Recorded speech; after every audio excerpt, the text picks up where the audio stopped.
guys. I hope you're good. I'm also fine. So today we'll be discussing second order partial derivatives. So I'll just use an example to explain what goes on here. So we're just in simple terms, we're just required to find the second derivative partially. So we'll be given a certain equation. For example, it could be your v, it could be your, for example, v equals to pi r squared multiplied by h, and then the question then says to you find second order partial derivative of v, like this. um,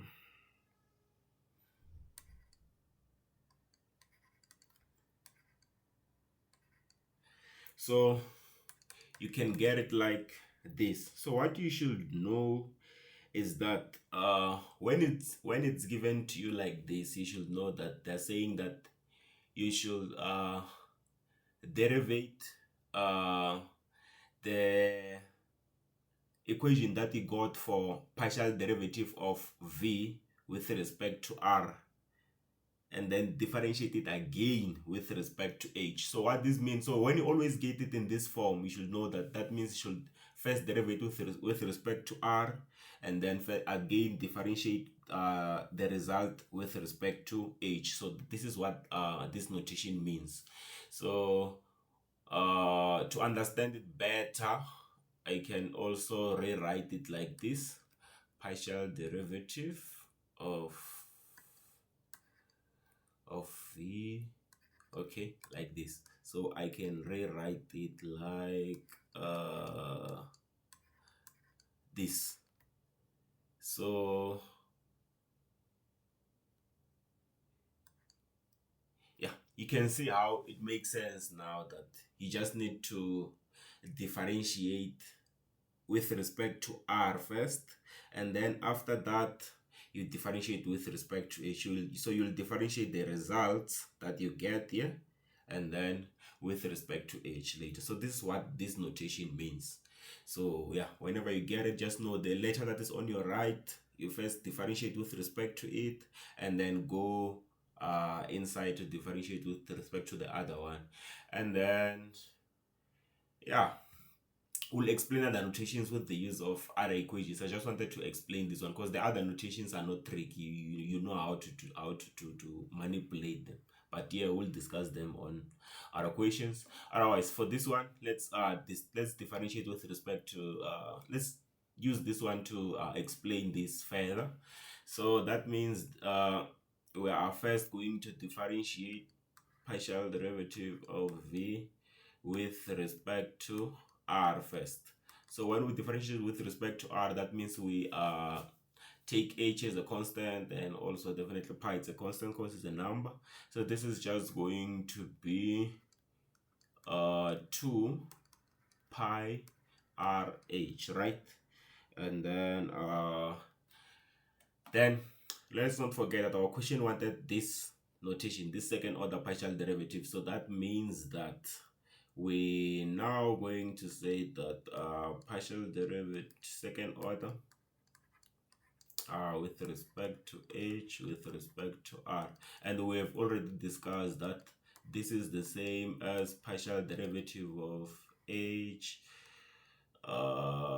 this over that. And then we're just gonna substitute. You see it this way, in this way, it's gonna be easy to understand. So when we substitute here, this is going to be 2 pi rh, like this. So now this is clear, right? That we just need to differentiate this 2 pi rh with respect to h. So meaning that r is a constant. So this is just going to be what?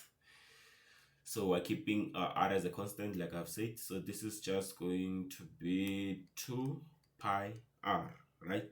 And then yeah, that's just going to be your final answer, guys. So there's nothing here, guys. It's still the same thing. So I hope you're not scared. So without wasting time, let's just quickly check some examples that maybe could be trickier.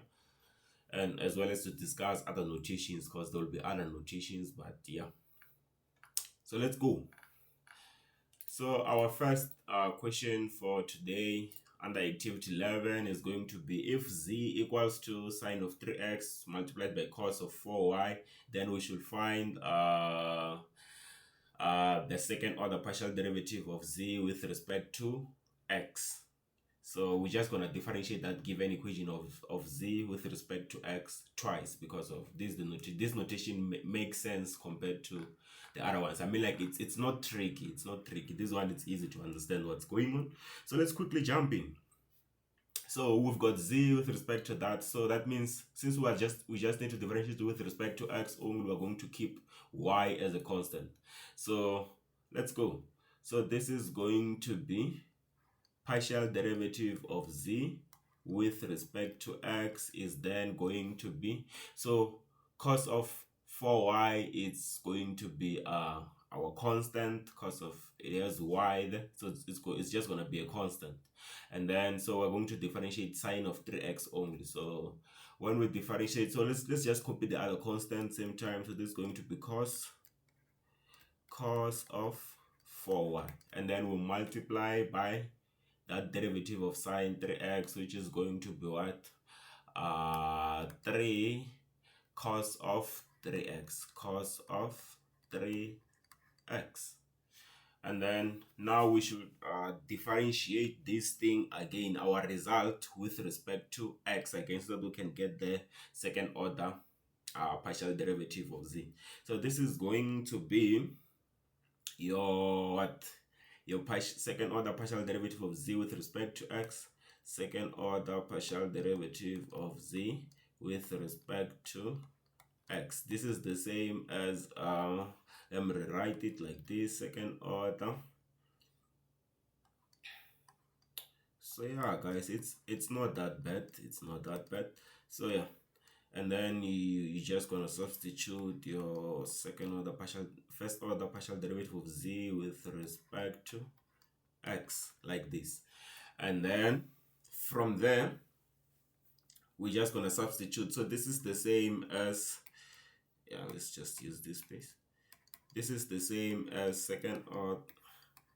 So we're just gonna substitute our first order partial derivative of z with respect to x here, because we already have it.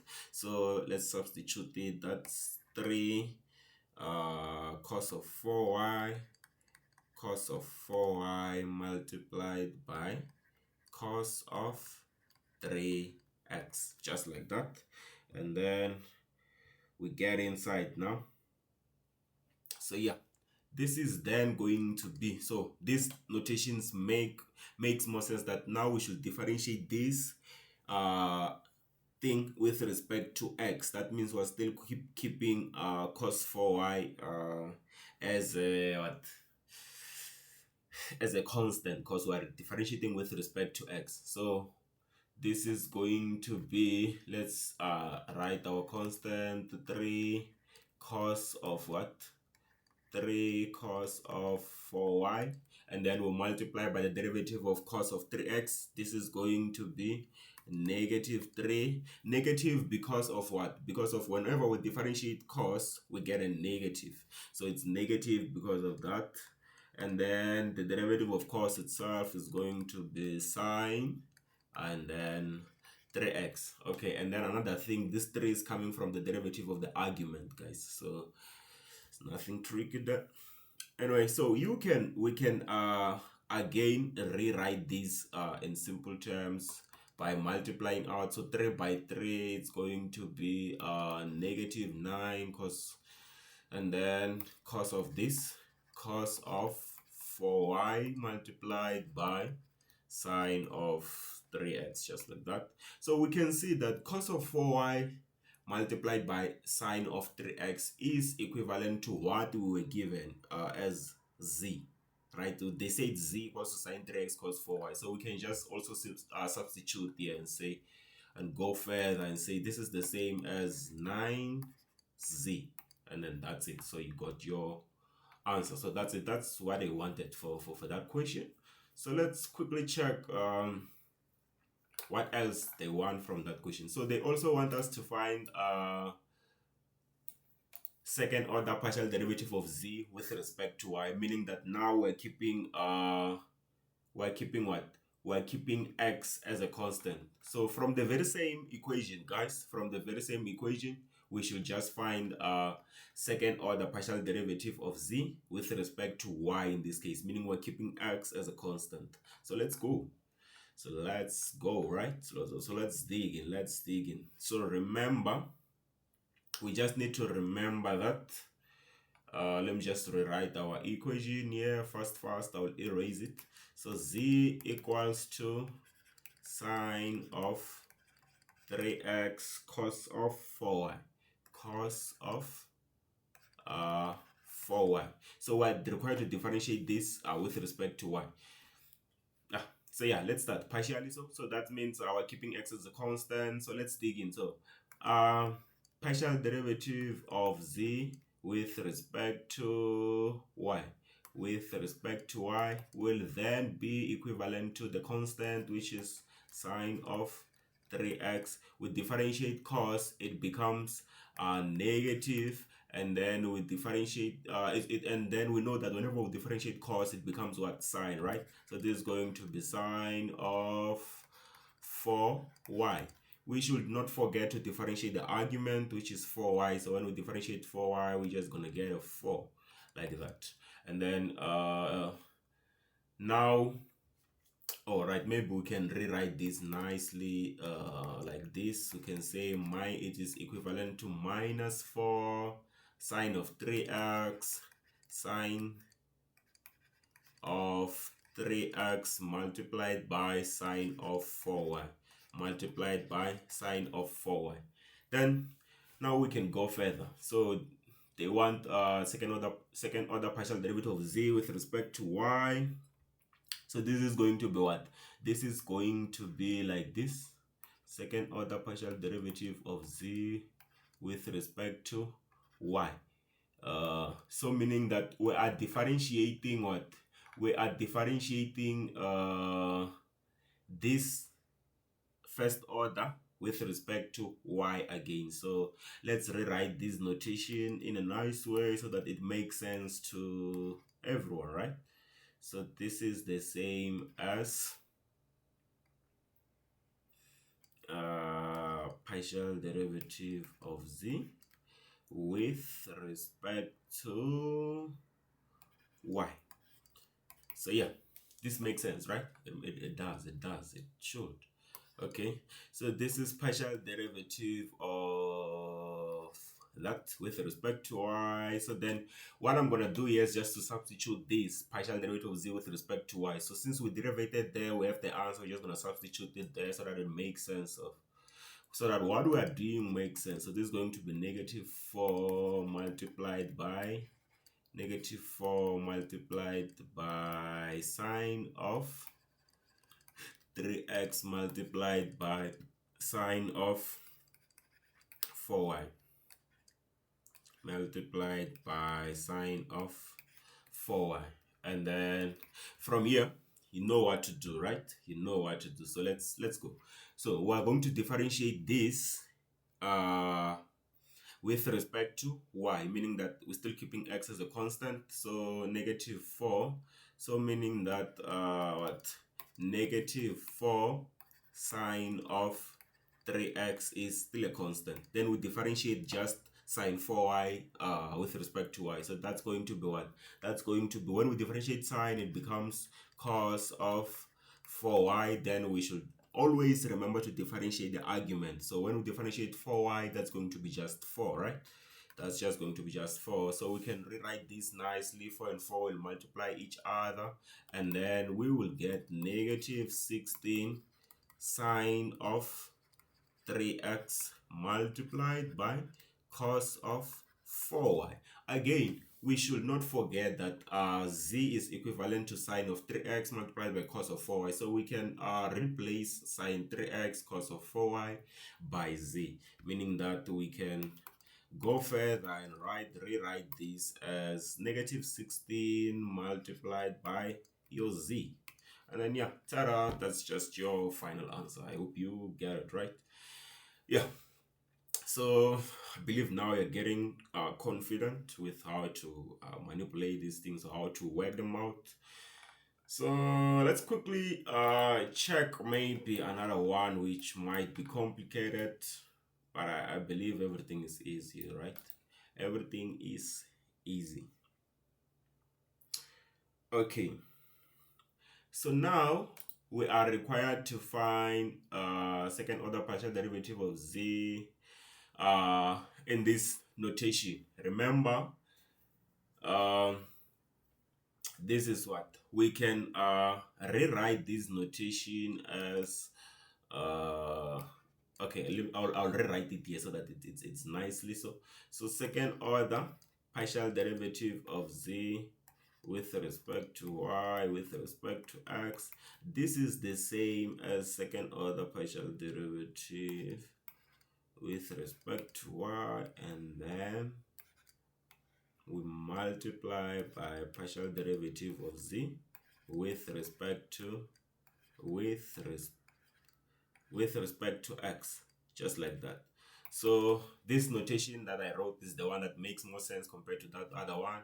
But now we are confident, right? We know that we just need to differentiate with respect to x first, and then we differentiate with respect to y later. So yeah, and then in this form it makes more sense that we're going to differentiate with respect to x, and then again take that result, differentiate with respect to y. So we already have the partial derivative of z with respect to x, which we got from this, right? I mean, like, this is the one that we got, which was just 3 cos of 4y multiplied by cos of 3x. So I'm just gonna copy it and substitute it there. Makes sense, right? Yeah, I hope it does. It should, it should make sense. It should. All right, so let's go. So this is going to be partial derivative of that result that we got as 3 cos of 4y and then cos of 3x, right? Cos of 3x. Cos of 3x, just like that. And then now we should go further and then differentiate this result with respect to y, meaning that x is a constant. So cos of 3x is going to be our constant.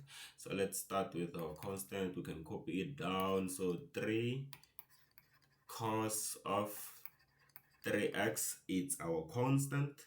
And then we're just going to differentiate now cos of 4y. So let's multiply by the derivative of cos of that.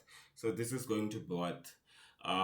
When we differentiate cos, it becomes negative what? Negative sine of 4y. And then we should not forget to differentiate what? The argument. So the derivative of 4y, that's going to be just 4, right? That's just going to be just 4, and then we can rewrite this nicely by multiplying 4 and 3 and the negative. That's going to be negative 12 cos of 3x, cos of 3x multiplied by sine of 4y, just like that. So yeah, that should be your answer. It is your answer basically. So I'm hoping that you are starting to get the concepts right now. So yeah, without wasting much time, let's quickly check in if there is something that could be trickier. But I don't think so, guys. These things are very straightforward, right? So these are easy marks in the exam or any test. So yeah, now we've got z, which equals to the sine inverse of x upon what? Upon root of x squared plus y squared. We should find the second order partial derivative of z with respect to x in its simplest form, meaning that we should simplify. So let's go. Another thing is that we are differentiating inverses, so that should be easy. We have done a lot of problems like that. So yeah, let's start. Yeah, so now we are going to differentiate partial derivative. I mean, we're going to differentiate z with respect to x partially. This is going to be what? This is going to be partial derivative of z with respect to x is going to be the following. Remember, we're differentiating sine inverse. For the derivative of sine inverse, it says that this whole argument we differentiate it on our numerator, and then we divide by the square root of 1 minus the argument squared. So meaning that we should put a fraction here to show that we are differentiating that sine inverse, and then we should not forget that on our denominator we are going to say 1 minus this whole argument squared.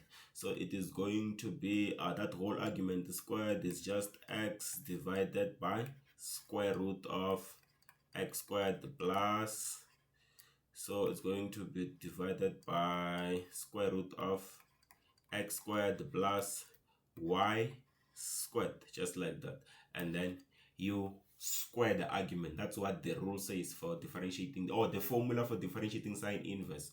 And then on our numerator, on this numerator, we're going to differentiate this argument with respect to x. So we can see that we've got x on our numerator and x on our denominator, meaning that for us to be able to differentiate this fraction, we should use quotient rule, because of we're a function of x on the numerator and also a function of x on the denominator. So yeah, so that means we're going to have another fraction here on our numerator. So this is going to be something like this. So since we're going to differentiate this using quotient rule, it means that we should square the denominator.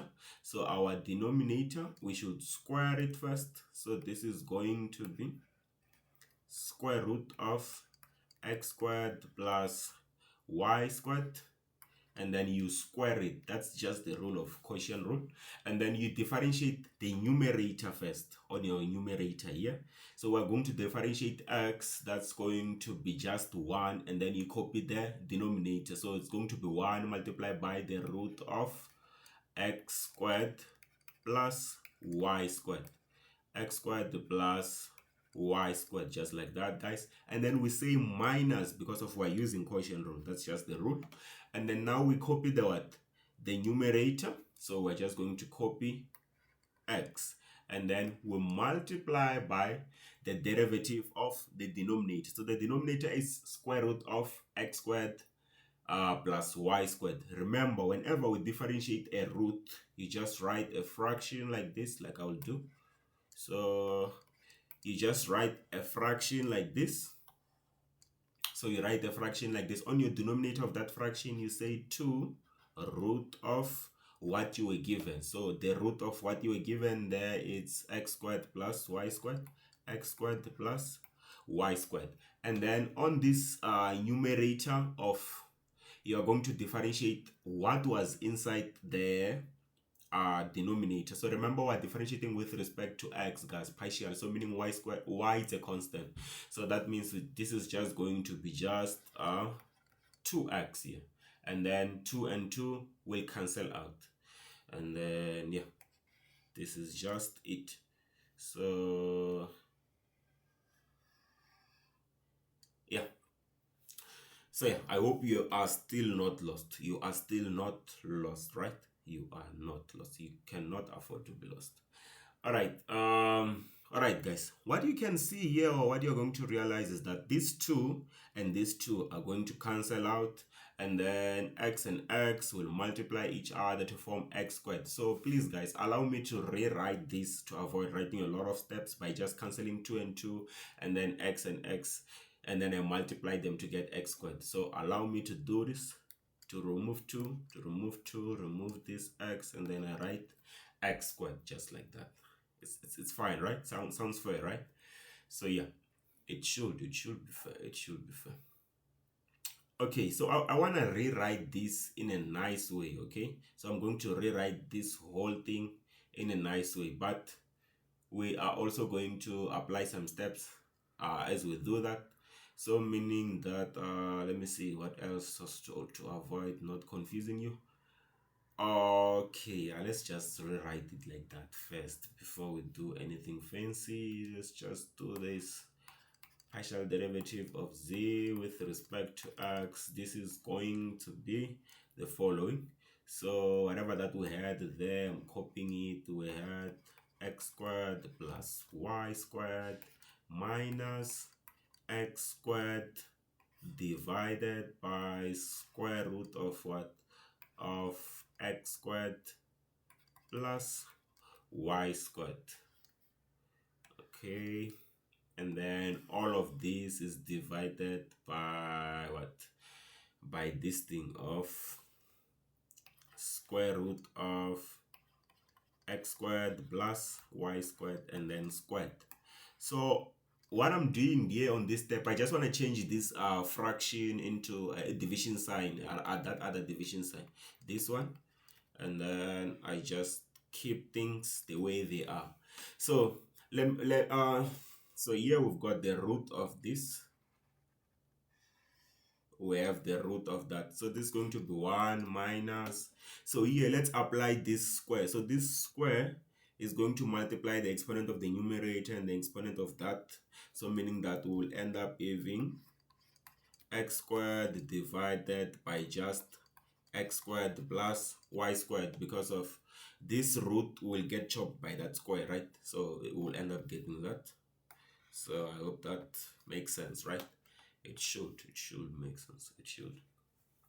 Okay, so what we are going to do here from this step is that, you see, from just this numerator alone, we're going to take a root of x squared plus y squared as our common denominator, and then we combine this term and that term, and then we combine this term and that term. Yes, that's what I'm trying to say. And then here on this denominator, you can see that this square is going to chop that other this square root. So we'll only be left with x squared plus y squared. So this is going to be, so to go further, this is going to be partial derivative of z with respect to x will be equivalent to what? It will be equivalent to, so after taking out root of x squared plus y squared as our common denominator here to combine this term and that term, we'll end up just having this.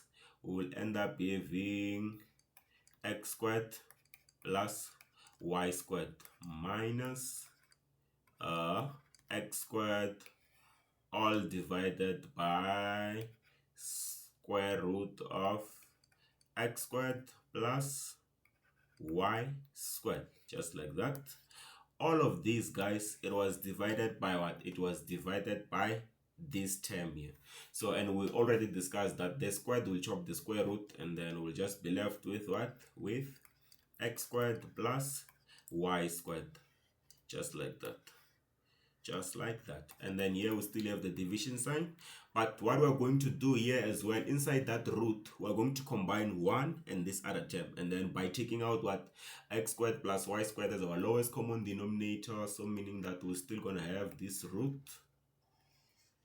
We're still going to have that root, but then there will be x squared plus y squared minus that x squared. All of these divided by what? By x squared plus y squared, just like that. And then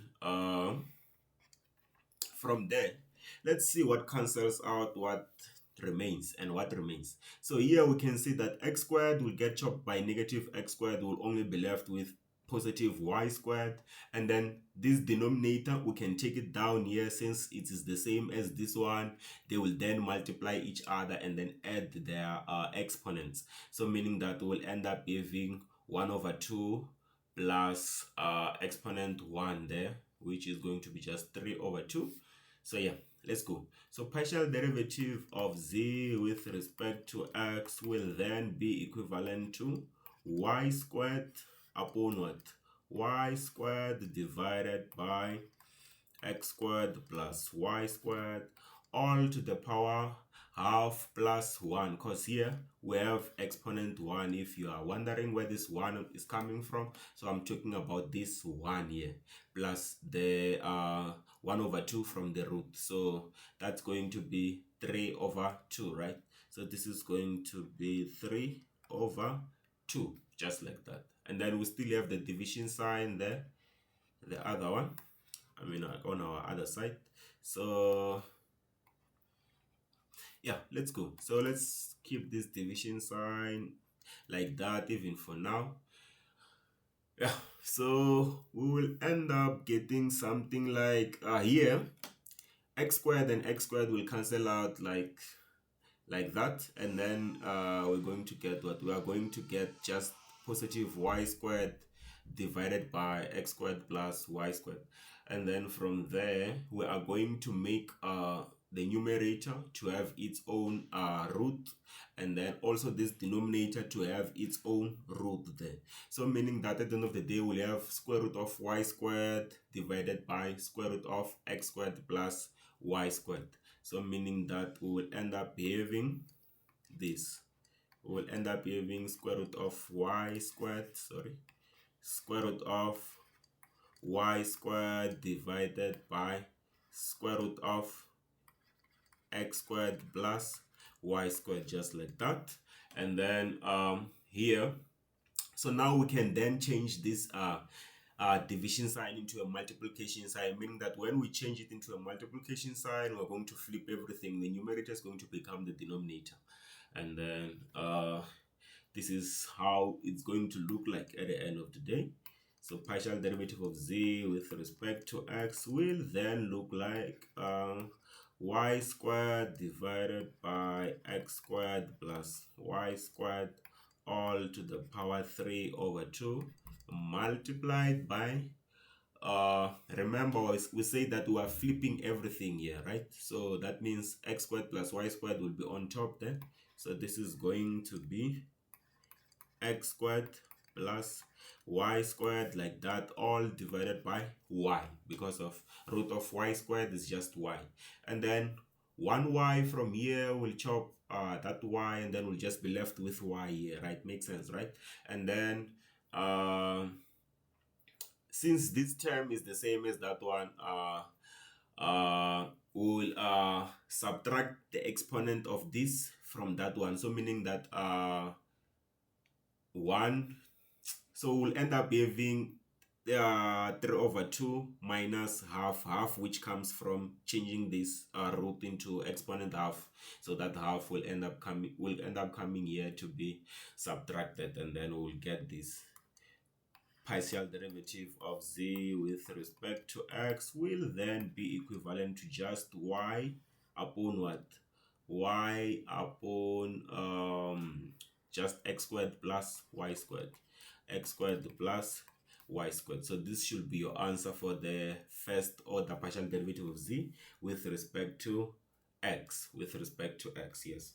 And then from here, remember, we should find the second order partial derivative of z with respect to x, meaning that y is still a constant. So we should differentiate this with respect to x again. All right, so we're going to differentiate this given equation with respect to x. So allow me to rewrite this in a nice way.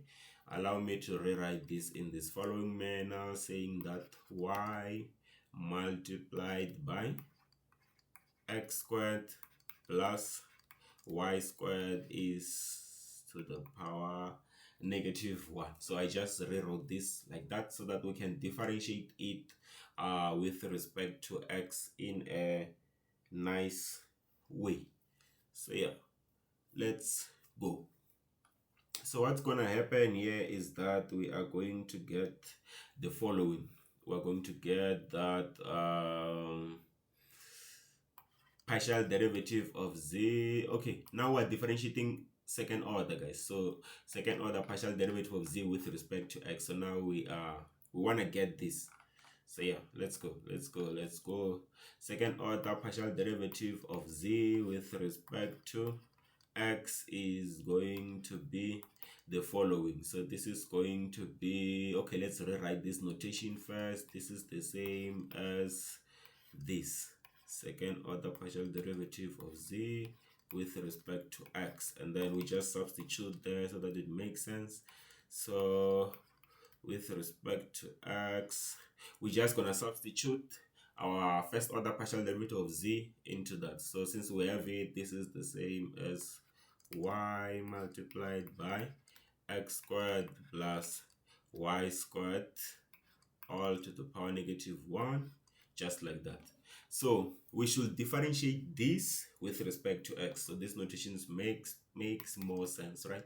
So y it's a constant, it's still there. Then we differentiate this using the general power rule, meaning that we'll start with the this bracket and then we differentiate. So we're going to bring the negative down there, so that's going to be negative 1 multiplied by x squared plus y squared, like that. And then we subtract 1 there, this is going to be negative 2, and then we multiply by the derivative of the inside bracket. So remember, y is a constant, so this is just going to be what, 2x, right? So this is just going to be 2x, this is just going to be 2x, just like that.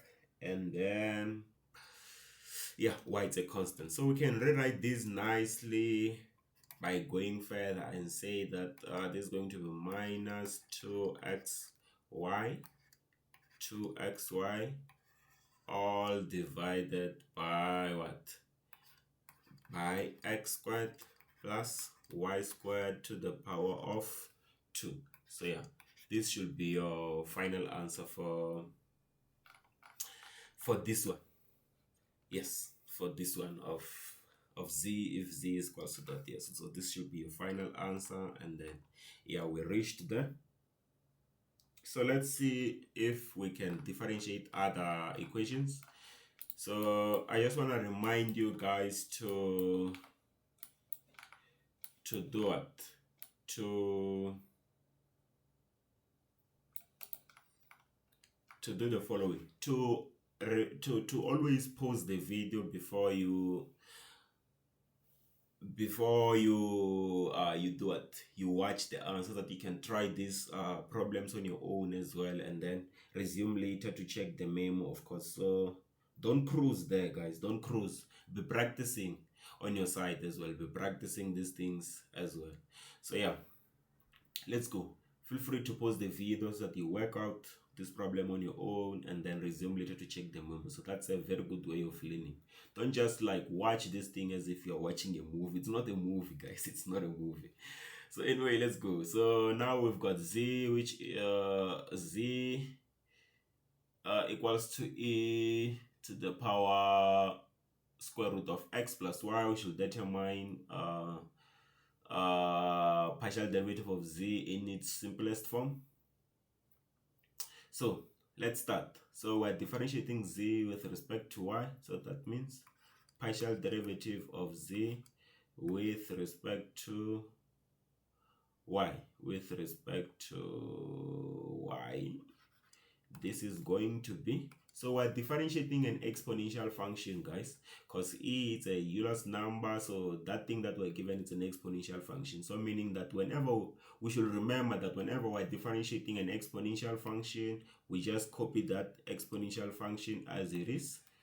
So this is how it is, and then you multiply by the derivative of its exponent. So that's going to be the derivative of x plus a root of x plus y. So when we differentiate that root, remember, when we differentiate the root, it's always 2 multiplied by root of x plus y. It's always, whenever you're differentiating a root, you just put a fraction and you say 2 root of what you were given, root of x plus y for this case, and then on the numerator you differentiate what is inside the root. So remember, we're differentiating with respect to y, so meaning x is a constant. So we're just going to get the derivative of y as 1. So it's just going to be 1 here.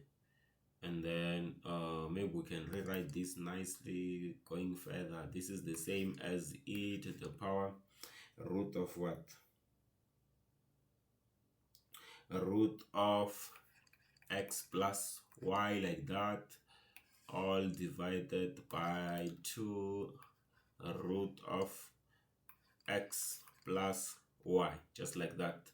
And then from here you can see that okay, yeah, this is nice, and that's your final answer value for root of a partial derivative of z with respect to y. So that's just your final answer. So we should go further and find the second order now, second order partial derivative of z. So now we are required to find second order partial derivative of z with respect to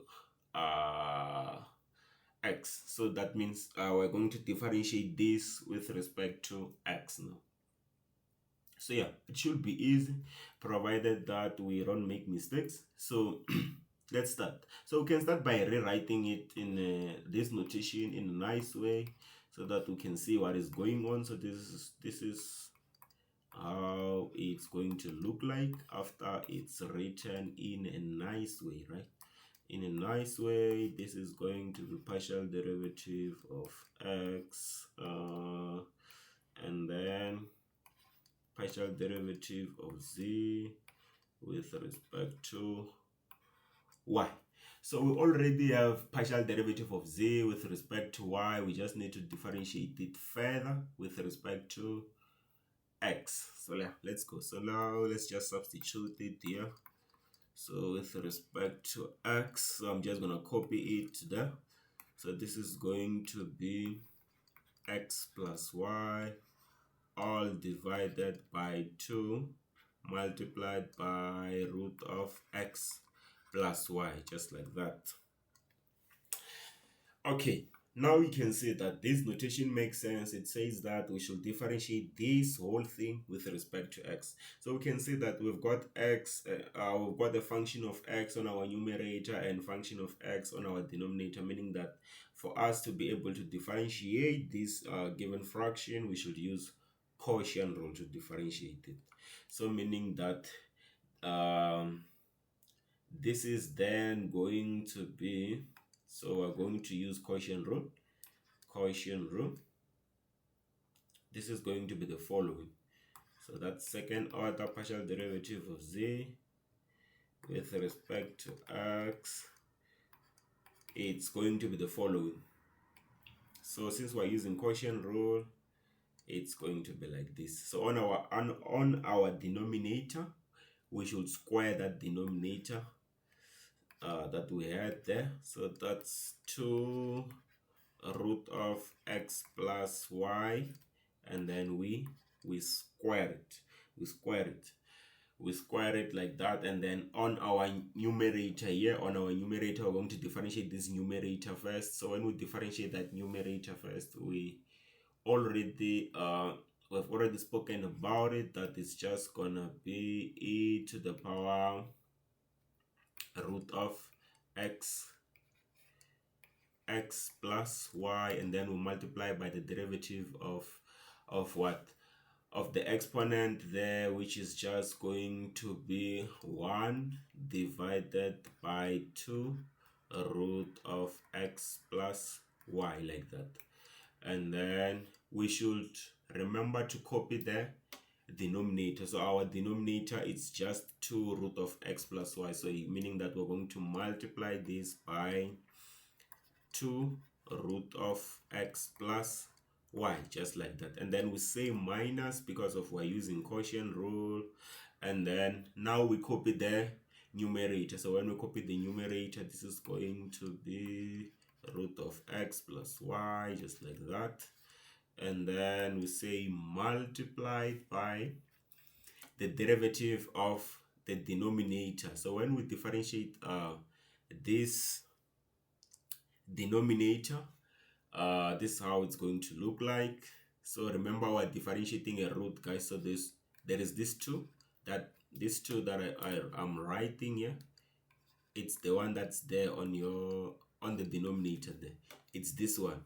So now I want to differentiate this root now. So whenever we're differentiating a root, guys, it won't change.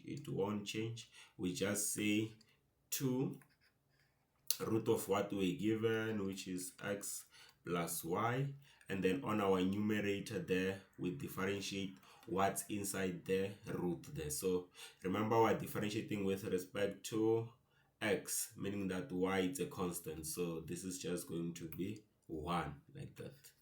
And then yeah, okay, and then from here we can see that 2 and 2 will cancel out, and then what, here we are also going to have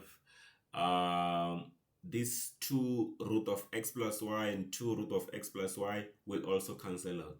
So we'll end up having just e to the power x plus y here, and then that other side we will be left with the e divided by the root of that. So yeah, let's start. Let's see what's gonna go there. Let's see what will be left. So this second order will be equivalent to the following.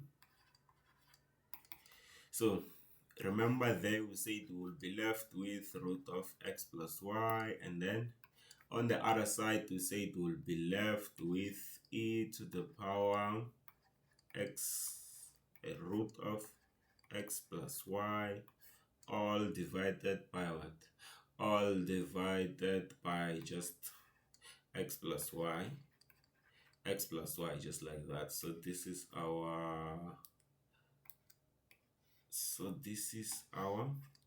numerator, and then this numerator is divided by this.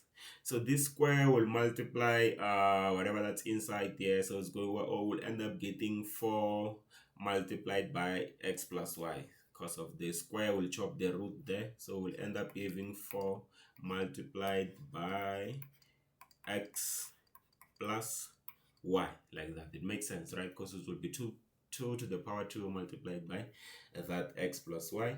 So from this numerator, we need to take x plus y as our common what, or maybe before that we can maybe so there could be 2 ways. We can start by first taking e to the power x plus y as our common factor. Let's start by it. I feel like that way it's gonna be easy. So let's take e to the power root of x plus y as our common factor. So yeah, so this is going to be the following. So after taking it out as a common factor, after taking e to the power root of x plus y as a common factor, I'll be left with 1 minus 1 over root of x plus y, just like that on my numerator, right? And then all of this is divided by 4 multiplied by just x plus y, like that. And then okay, so we need to simplify further here. We are going to take, for this bracket here, this inner bracket, we're going to combine this 1 plus this other term. We're going to combine them by taking out the root of x plus y as a common denominator, and then this is how it's going to look like after doing that. So second order partial derivative of z is going to look like the following. So okay, that e to the power root of x plus y will still be there, and then this, it will be multiplied by what? By root of x plus y, root of x plus y minus 1 divided by root of x plus y, just like that. All of this was divided by what? By 4 multiplied by x plus y, like this. And then okay, we can now see that this denominator of root of x plus y and this denominator are the same, because of they are the same. So when we change this root to become x plus y to the power half over 2 to the power half, I mean, we'll then take or after that we can take it down here to become to multiply this other denominator. I'm saying that we're going to take this denominator of root of x plus y to come down here and multiply this big denominator. So we will realize that this is the same as that, so meaning that we can add their exponent. So meaning that exponent of 1 over 2 will add with this exponent of 1, and then we'll get 3 over 2. So what I'm saying is that this will end up becoming x plus y multiplied by root of x plus y minus 1 all divided by 4 multiplied by what? By x plus y to the power 3 over 2. 3 over 2 because of this is 1 over 2 and then this is 1. So when that one came down and then the exponents add each other, we'll end up getting 3 over 2. And then we can change this 3 over 2 to a root. And then that would make this second order partial derivative of z to look something like this, to look like this: x plus y multiplied by root of x plus y minus 1, like that. And then what? Okay, and then this is divided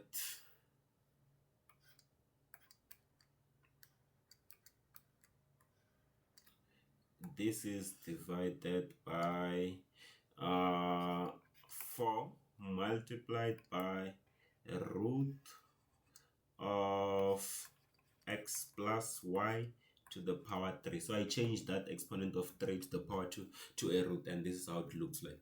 So yeah, this should be your final answer, guys. So I hope you got it. Provided that your algebra is good, you should also reach to the same final answer. So yeah, that was it for our question. Let's quickly check our questions. Yeah, so now we have something that looks like this form.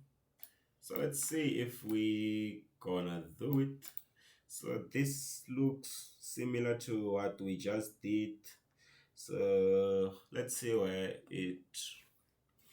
let's see how it's gonna look like. Remember to pause the video so that you can work out on this problem on your own and then resume later to check the memo, of course. So I'm hoping that we're gonna reach to the same final answer, of course. So yeah, let's see how we can solve this one, because you are definitely not watching a movie here, guys. Yeah, you're trying to learn, and you can grab this fast by also practicing there. You won't get bored. Otherwise, if you're just looking at this like you're watching a movie, it's gonna be boring. You might even fall asleep. So yeah, be practicing there as well. You can't be cruising and watch these things like you're watching a movie. Yeah, let's go. So this is z. So I'm going to differentiate cos now. So we know the rule for differentiating cos is that we should put a fraction and say negative the derivative of what? Of the argument, all divided by square root of 1 minus the argument squared. So yeah, that's how we are going to do it. So yeah, let's go. So when we differentiate z partially, so partial derivative of z with respect to y, this is how it's going to look like. Because of we're differentiating cos inverse, we are going to use its rule, which says that we should put a division sign, and then on our denominator there we say root of 1 minus the argument squared. So our argument there is just y divided by what? It's just y divided by the square root of x squared plus y squared, like that. And then on our numerator here, we should differentiate this argument with respect to y, because that's what the question wants. So if we're differentiating with respect to y, we're going to realize that we've got a function of y on our numerator and a function of y on our denominator, meaning that we should use quotient rule to differentiate this, because of we have function of y and function of y on our denominators there. So that means to differentiate that, we are still going to put another fraction which comes from using quotient rule. So on that quotient rule, we're going to square the denominator. So that denominator, we're going to square it. So x squared plus y squared and then squared. And then we differentiate the numerator first. So we're going to differentiate y first. You're just going to get a 1, right? And then you multiply by the denominator. So we're just going to copy the denominator, which is x squared plus y squared, and then we say minus, which comes from the quotient rule, and then now we copy the numerator. So you're just going to copy y, so we're just going to copy y, and then we differentiate this denominator here. So when we differentiate x squared plus y, the square root of x squared plus y squared, we know that we're just differentiating a root, guys. Whenever you differentiate a root, you put a fraction. And then on that fraction, on the denominator of that fraction, you say 2 root of what you were given, or what root of what you're trying to differentiate, which is x squared plus y squared. So on the numerator there, you're going to differentiate what is inside the root. So what is inside the root is x squared plus y squared. So we differentiate it with respect to y. That means anything of x, it's a constant. So yeah, so x squared, the derivative of x squared with respect to y is going to be 0, and then that's going to be 2y, right? So this is going to be 2y, just like that. So we can then close our bracket here. And then what we're going to realize is that 2 and 2 will cancel out, and then y and y will multiply each other, right? So to avoid writing a lot of steps, can you please allow me to cancel these 2 and these 2, and then multiply y and y, and then get y squared, just like that. Thank you for understanding. Yeah, let's go further. Let's go. Let's continue. That's what I'm trying to say. Yeah, you know, and these problems are long, but they are easy. They are easy. So yeah, be patient with them. Be patient with them. So second partial derivative of z with respect to y is then going to be, so I'm going to rewrite this in a simple way like I did on the previous example. So let's go. Let's rewrite it in a nice way so that we avoid making mistakes. A nice way, it's always recommended to avoid making mistakes. So this is going to be x squared plus y squared minus y squared divided by x squared plus y squared. So this whole thing is divided by root of that, a root of x squared plus y squared, just like that. Okay, and then now we can write it using the, okay, what I should have done here is that I should have just applied, so you see this square, so yeah, this square, this basically this square, so it's going to multiply the root. So allow me to just rewrite this simply by saying that it will end up looking like x squared plus y squared to the power 1, just that. And then so I've already told you that we are going to rewrite this in a nice way. So meaning that we're going to change this big division sign or this fraction sign into a division sign, and then this is how it's going to look like.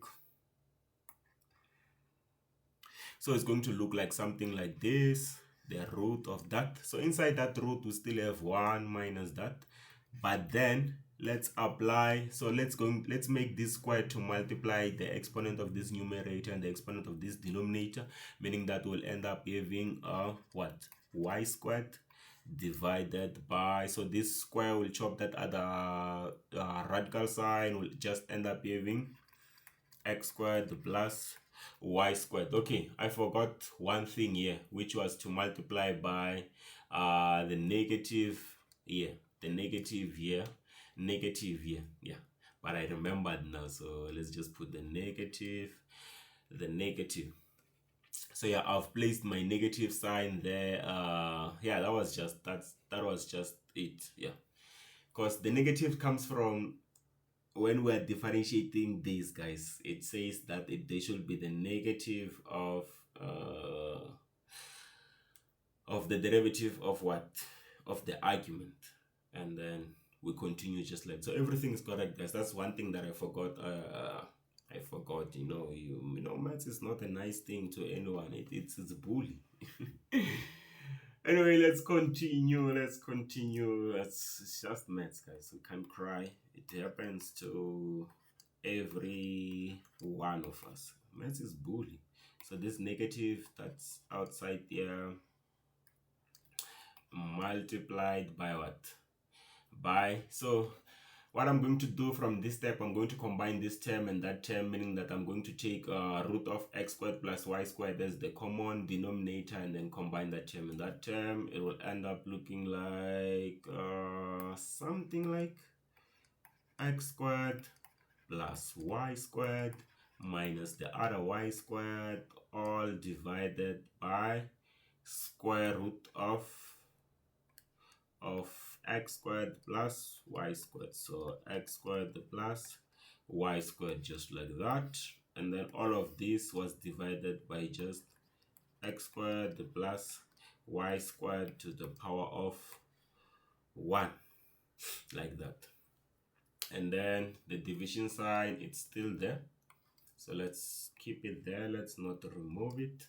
And then now I'm going to, inside this root, I'm going to combine also the two terms. So I'm going to combine this term and that term, meaning that I'm going to take x squared plus y squared as my lowest common denominator, and then I will end up having x squared plus y squared minus y squared, yeah, just like that, and then divided by x squared plus y squared, just like that.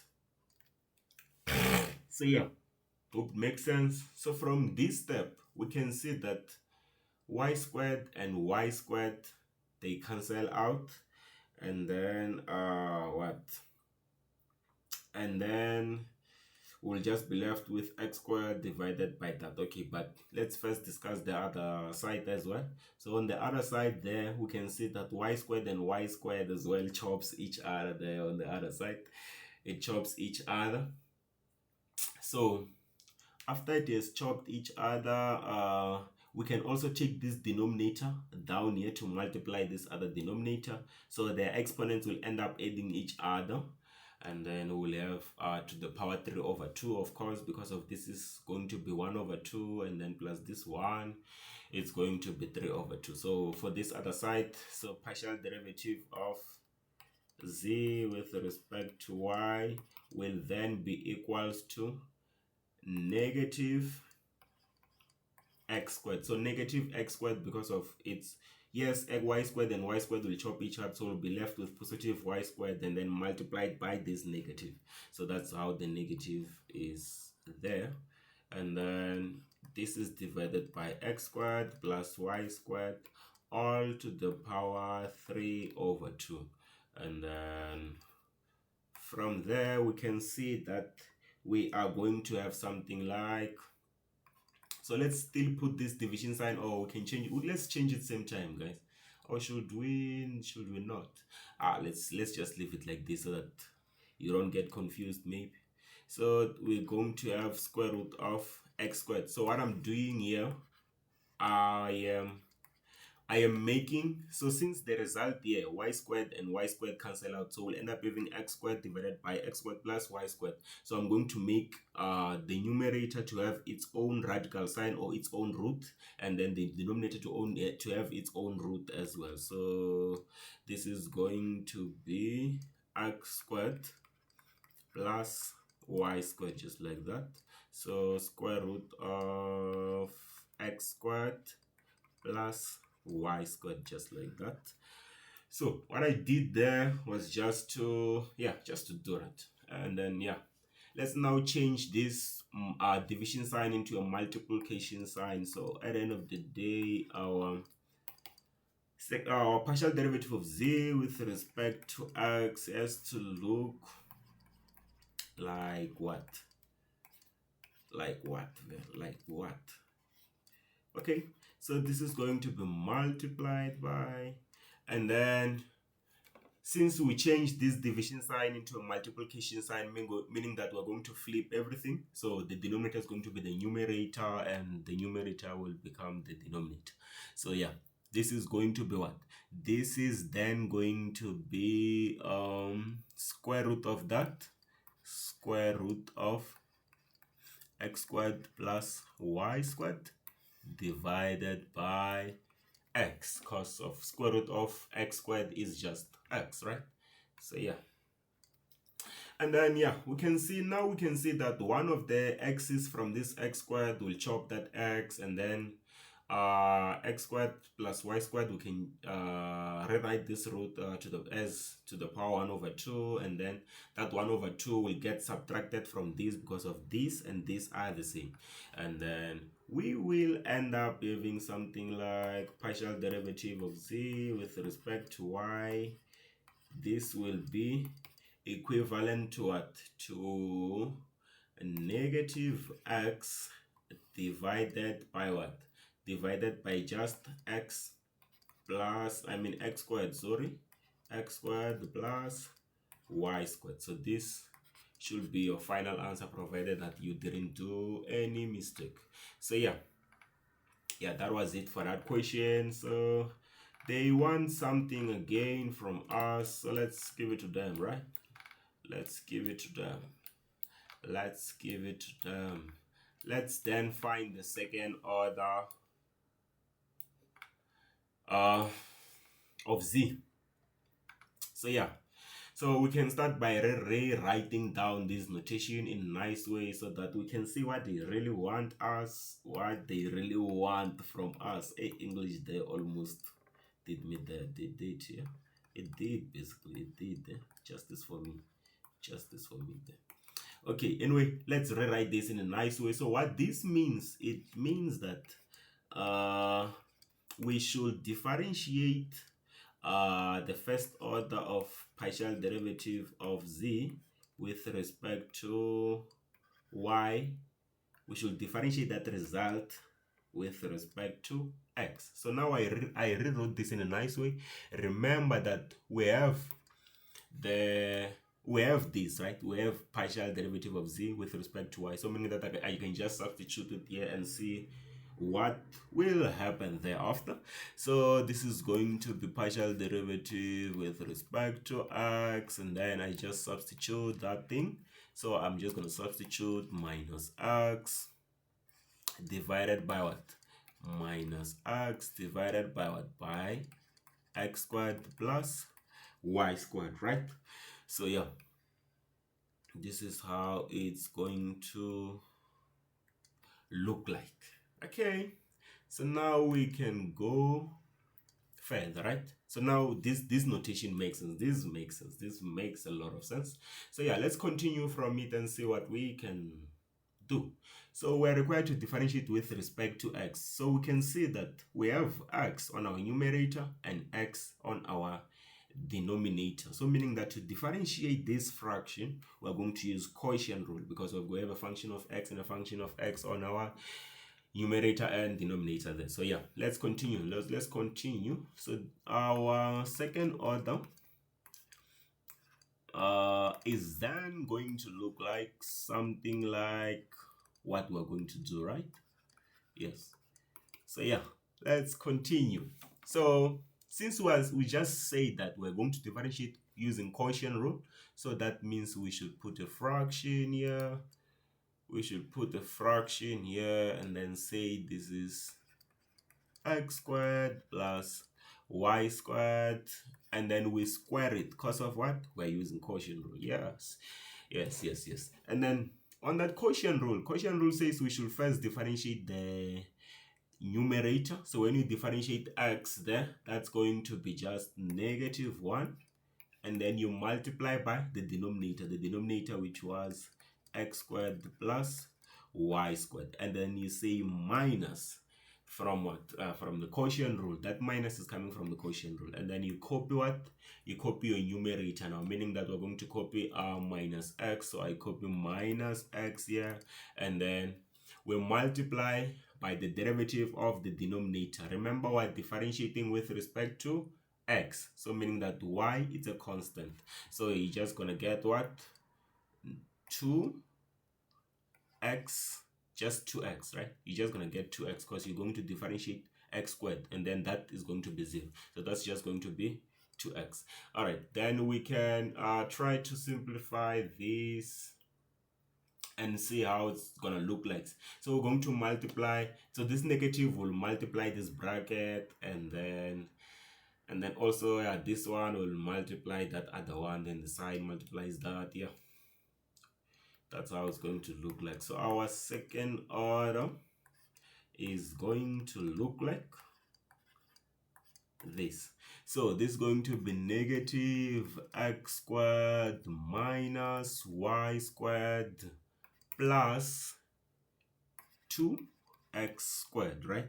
Plus 2x squared, yes. And then all of these divided by just x squared plus y squared squared. So all of this divided by x squared plus y squared squared.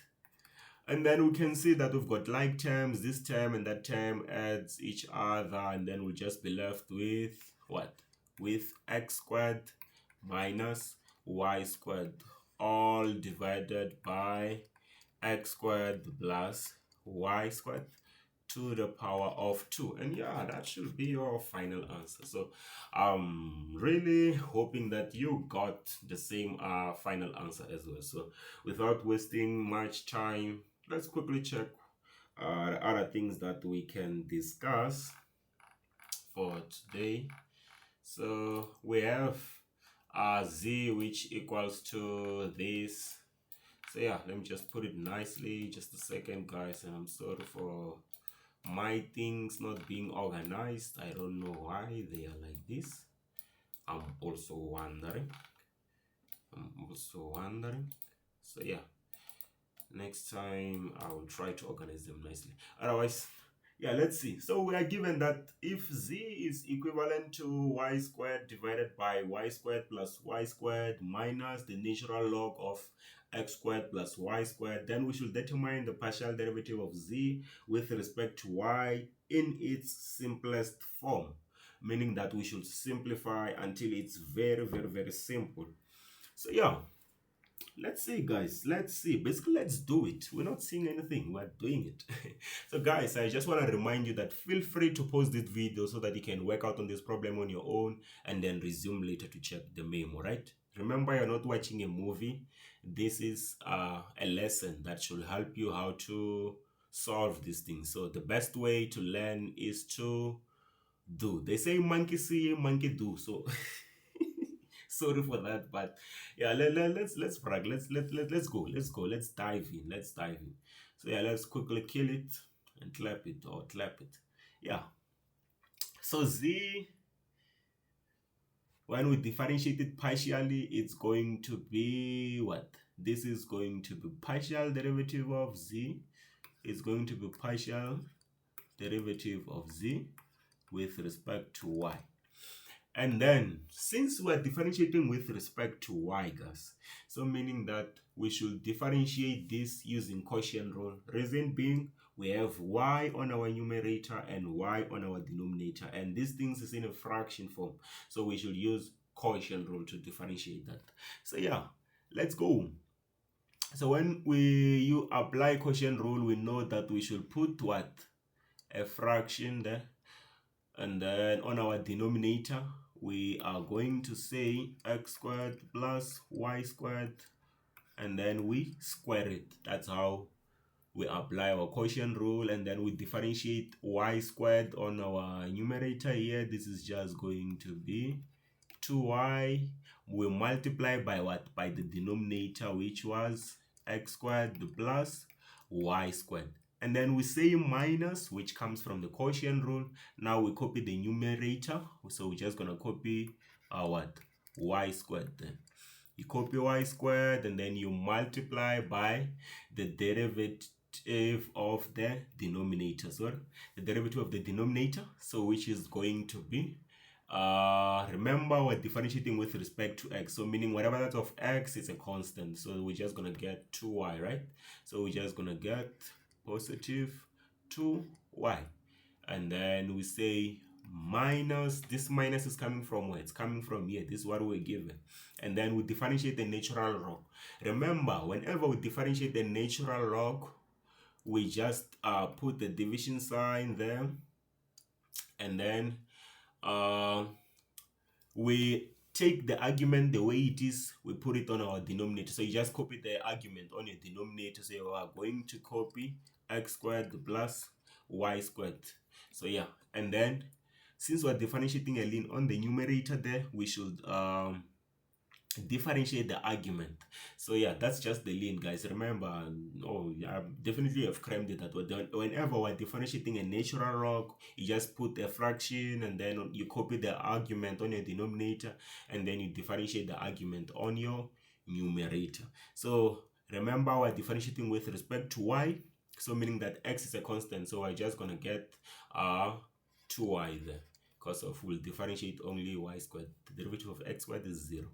And then yeah, let's see if things are going to add up here and then we get something proper. Okay, all right. Okay, so before we combine this term and that term, we can first start by what?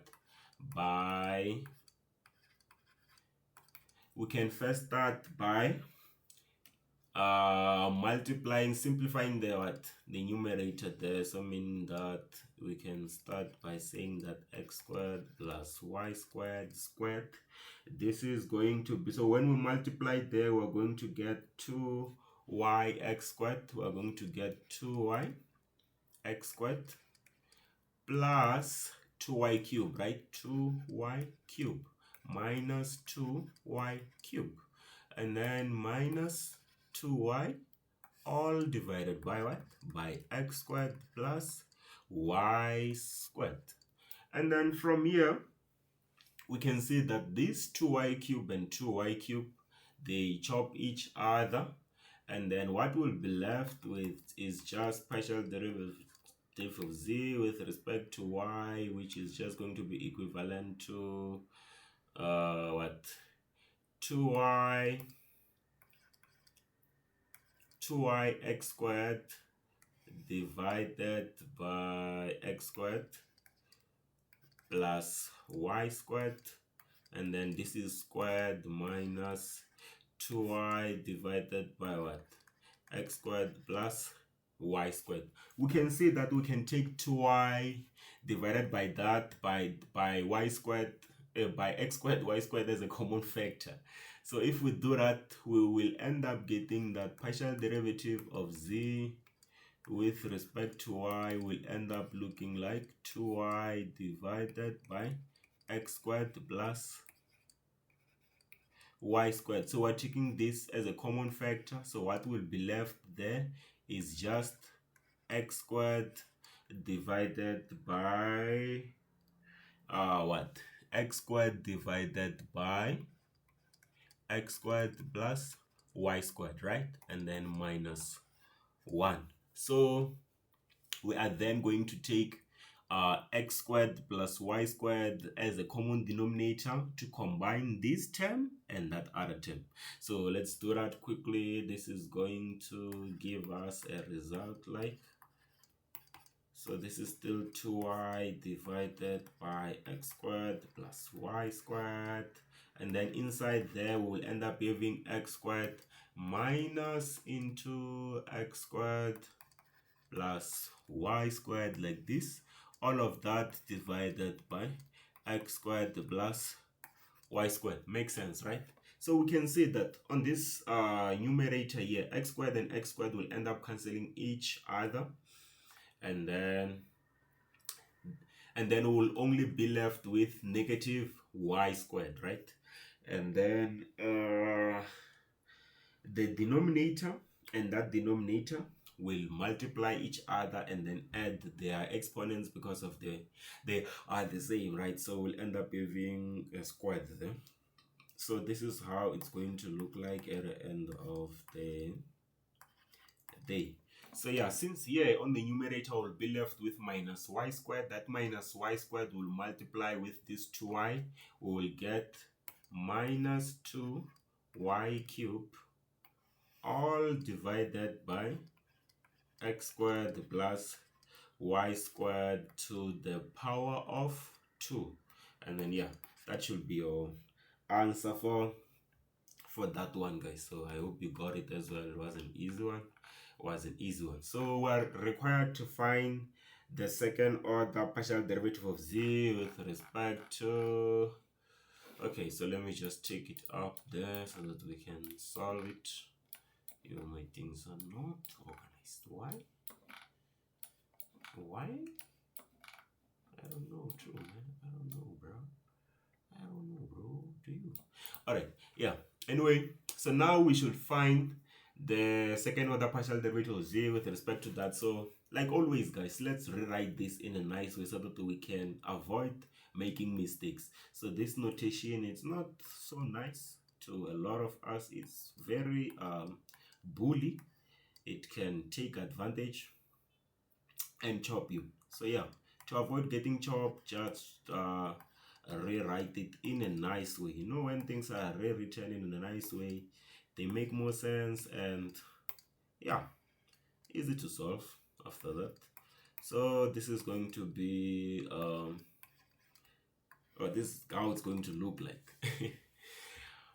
Okay, so we can see that they want us to find the second order by differentiating the the result of partial derivative of z with respect to x, and then we differentiate that with respect to y partial. But then we haven't gotten the partial derivative of z with respect to x. So meaning that is the first thing that we should find before we can answer this question, right? So yeah, let's quickly find the partial derivative of z with respect to x so that we can substitute it there. So remember, guys, our z, so I'll just rewrite z. So remember, so I'll just say this, remember, hope the spelling is correct. Remember remember that z is equivalent to y squared divided by x squared plus y squared x squared. What am I writing? So this is, let me just write it nicely, sorry. So this is going to be y squared divided by x squared plus y squared, and then minus the natural log of x squared plus y squared. So let's then find partial derivative of z with respect to x so that we can substitute it here, of course, and then differentiate with respect to y so that we can answer that question. So yeah, that's what we're trying to do here. So therefore, partial derivative, okay, so another thing that I've realized, so we need to rewrite this again in a nice way so that we can differentiate with respect to x nicely. So let's rewrite this, because of we don't have a function of x here, so I want to bring x up there so that we can have it in a nice way. So this is going to be x squared plus y squared to the power -1 minus the natural log of x squared plus y squared, just like that. So this is going to be what? So now we should find the partial derivative of x with respect to x. So yeah, of z with respect to x. So now therefore partial derivative of z with respect to x will then be equivalent to, remember y is a constant, so this y squared, we're copying it, and then we bring the negative 1 down there because we're differentiating this using general power rule, and then we multiply by what? By x squared plus y squared to the power negative 2. Negative 2 because of, you say minus 1 there, and then you say multiply by the derivative of this inner bracket of what, or what is inside the bracket. So that's going to be, remember we're differentiating with respect to x, so y is a constant, so this is going to be 2x. Yo, mates, this is going to be just 2x, and then yeah, that's it. And then now we differentiate the natural log there. This is going to be what exactly? This is going to be we remember we're differentiating natural log. Yeah. So we should copy the argument there. So when you copy the argument, this is going to be x squared plus y squared, and then you differentiate the argument on your numerator. So with respect to x, that means y is a constant, so we're only gonna get 2x, just like that. So now we can continue. We can continue, or maybe rewrite this nicely by saying partial derivative of z with respect to x will then be equivalent to negative 2x, right? Multiplied by y squared divided by, we take that one down, this is going to be x squared plus y squared all to the power of 2 minus 2x divided by x squared plus y squared. So yeah, let's simplify this further as well so that we don't have like much work when we substitute it there. So partial derivative of z with respect to x with respect to x will then be equivalent to, so I'm going to take 2 or negative. So should I take negative or positive? What do you want, guys? Let's just take positive. Let's just take it as positive. So we're going to get, so we're going to take 2x divided by x squared plus y squared as our common factor there.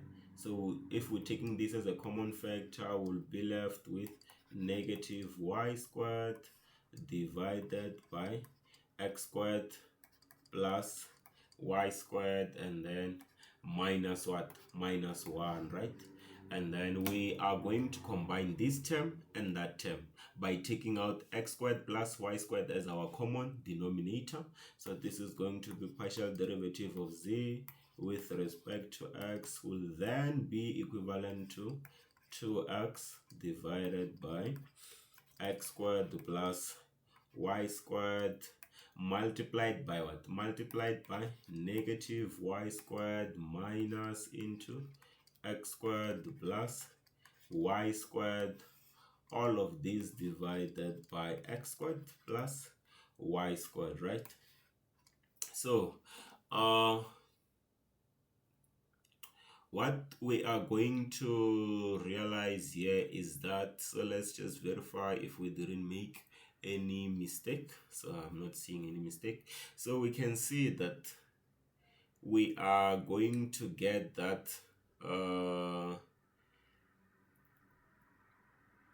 negative y minus y squared minus x squared minus y squared, and then it will end up giving us something like this. So this is how it's going to look like. Let's quickly do it.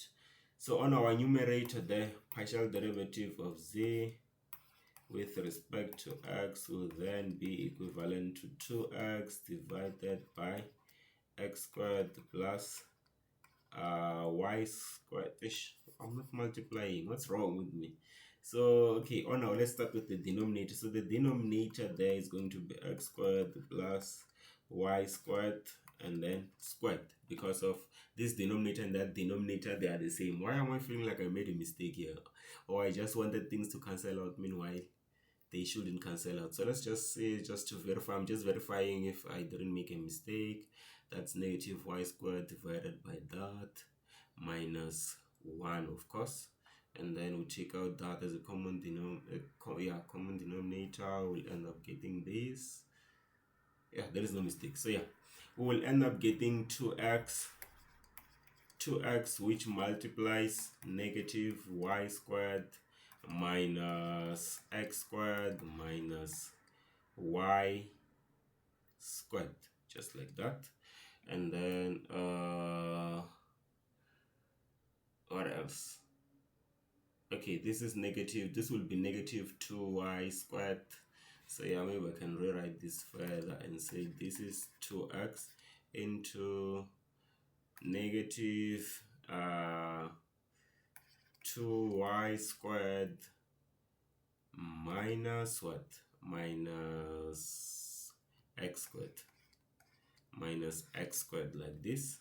And then all of these divided by x squared plus y squared, all to the power of 2. And then from here we can see that we can again multiply further that one, so meaning that partial derivative of z with respect to x will then be equivalent to equals to negative 4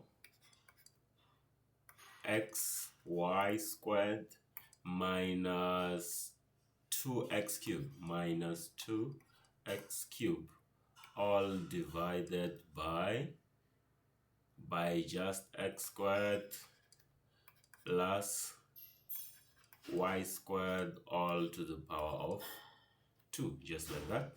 So remember, we were solving this partial derivative of z with respect to x so that we can answer our equation of the second order partial derivative. So remember, we rewrote this notation in this way. So let me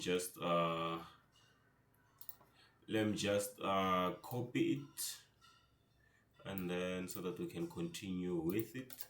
So I'm copying it and then I'm gonna paste it here. Yeah.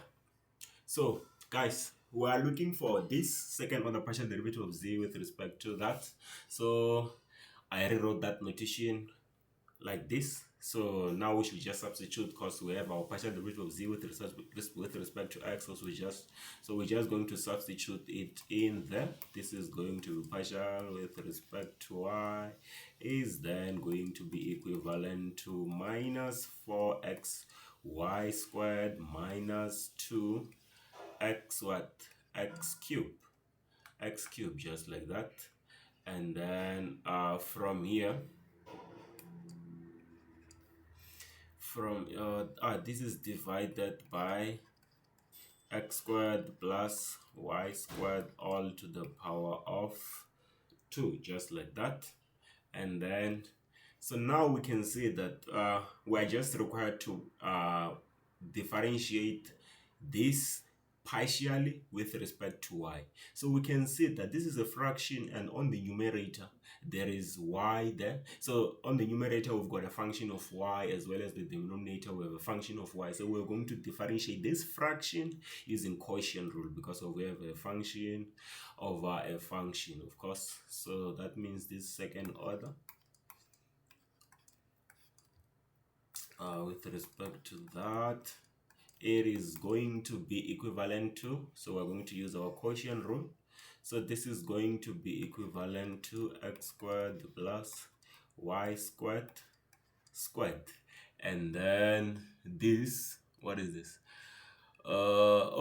This is going to be to the power 4, because we are squaring this denominator. So when you square this denominator, it will be 2 by 2, and then that's 4. So this is to the power 4 skis. And then we differentiate on this numerator. We're going to differentiate this numerator first, and then copy the denominator. So when we differentiate that with respect to y, because that's what it says, we differentiate this with respect to y. So that means anything of x is a constant. So we're going to get negative 8x y, right? Multiplied by the denominator, which is x squared plus y squared to the power of 2. Then minus from the quotient rule, and then we copy what? We copy the numerator now, which was minus 4x y squared minus 2x to the power of 3. Just like that. And then from here, this is what we're going to do. We are going to multiply by the derivative of the denominator. So we're going to start with the outside function here. So it's going to be 2. We bring 2 down here. Then that's going to be 2. And then we multiply by x squared plus y squared to the power of 1, right? Because of I'm going to subtract 1 from these two, and then now I differentiate the inner function there. So that's going to be what? That's going to be, remember we're differentiating with respect to y, so x is a constant, so that means we're just going to get 2y, just like that, 2y, just like that. And then from here we can maybe multiply. So let's see, if we multiply here, we are going to get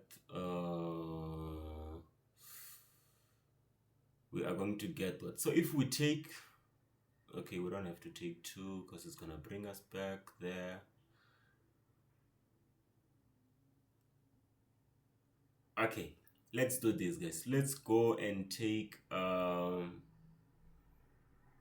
okay, let's multiply this one, 2 and 2, it's going to become 4y, of course, and then multiplied by this.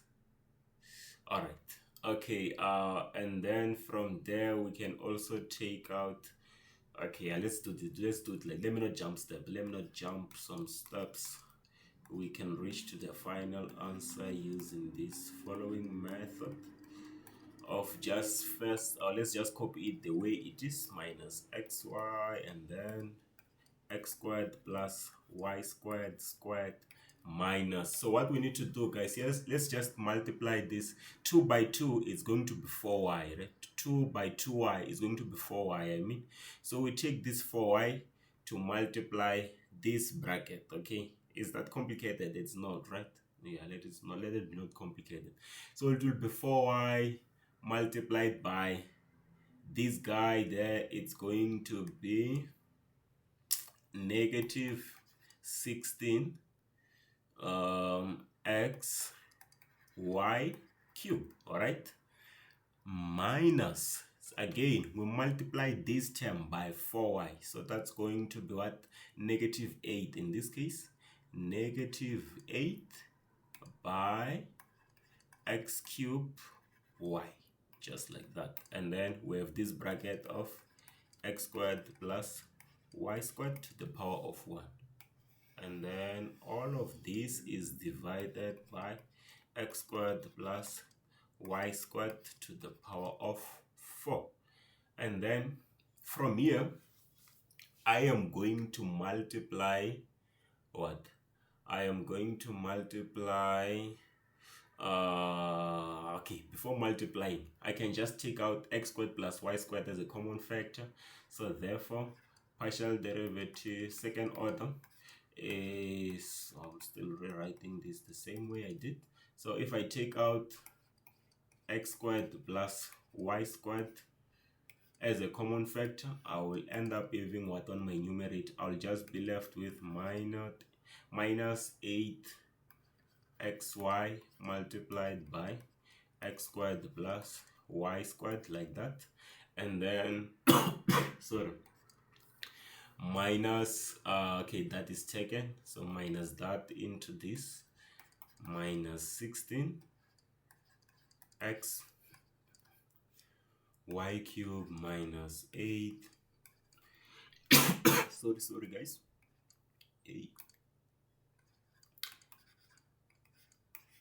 Yeah, so there is nothing that I did nothing fancy, that I did x squared y squared to the power of 4. So I just took out x squared plus y squared as a common factor, and then I was left with that multiplied by this, and then this side I'll only be left with this bracket that I just copied there, Hopefully I copied it correct. Yeah, it's correct. So now we can multiply out there and then see what it's gonna be left from there. So that's partial second order. It's going to be equivalent to the following. So okay, this one, this will chop x squared plus y squared, will chop 1 from this, so we'll be left with cube there. And then on our numerator there, when we multiply out, we'll be left with minus 8x what? 8x cube, right? 8x cube y, and then minus 8x y of cube, y cube, and then minus, multiply by minus that, it's going to be plus 16 xy cube, and then plus 8x cube of y. So this is all divided by what? By x squared plus y squared to the power of 3. Remember that this one chopped that one, right? Chopped 1 from that one. So okay, now we can say minus 8x cube y and then positive 8x cube y, they chop each other, right? And then these two as well, they add each other. So we'll end up being left with just partial that of x is equivalent to positive 8x y cube divided by x squared plus y squared to the power of 3. And then yeah, that should be your final answer for that one. So yeah, nothing complicated, guys. It's just algebra. So yeah, let's quickly see if we can solve another one. Let's solve. Basically, we're not saying we are solving it, right? So yeah, guys, we have another question here. Feel free to pause the video so that you can work out on this problem on your own and then resume later to check the meme. So we are required to find second order partial derivative of z with respect to x. So we are derivating z there, and then another thing is that we should leave it in its simplest form, meaning that we should simplify our final answer. So let's start. So partial derivative of z with respect to x is going to be equivalent to, when we differentiate tan inverse, we know that we put a fraction, and then on our denominator we say 1 plus the argument squared, 1 plus the argument squared. So our argument is xy squared, just like that. And then on this numerator we are supposed to differentiate the argument with respect to x, so meaning that y is a constant, so we'll just have y squared. So this is the same as what? As y squared, if I wanted to simplify it, if it's y squared plus x squared y to the power of 4, just like that. Yeah, so this is the same as that. So we are required to find the second order partial derivative of z with respect to x. So we are required to differentiate this again. So we are required to find second order partial derivative of z with respect to x. This is the same, so I'm just gonna rewrite this notation in a nice way that makes a lot of sense, and it helps us to avoid mistakes or to minimize mistakes, because everyone makes mistakes. So we can say that on these notations, this means that we should substitute partial derivative of z here and then differentiate it with respect to x. So yeah, we're just gonna rewrite it in that form. So this is going to be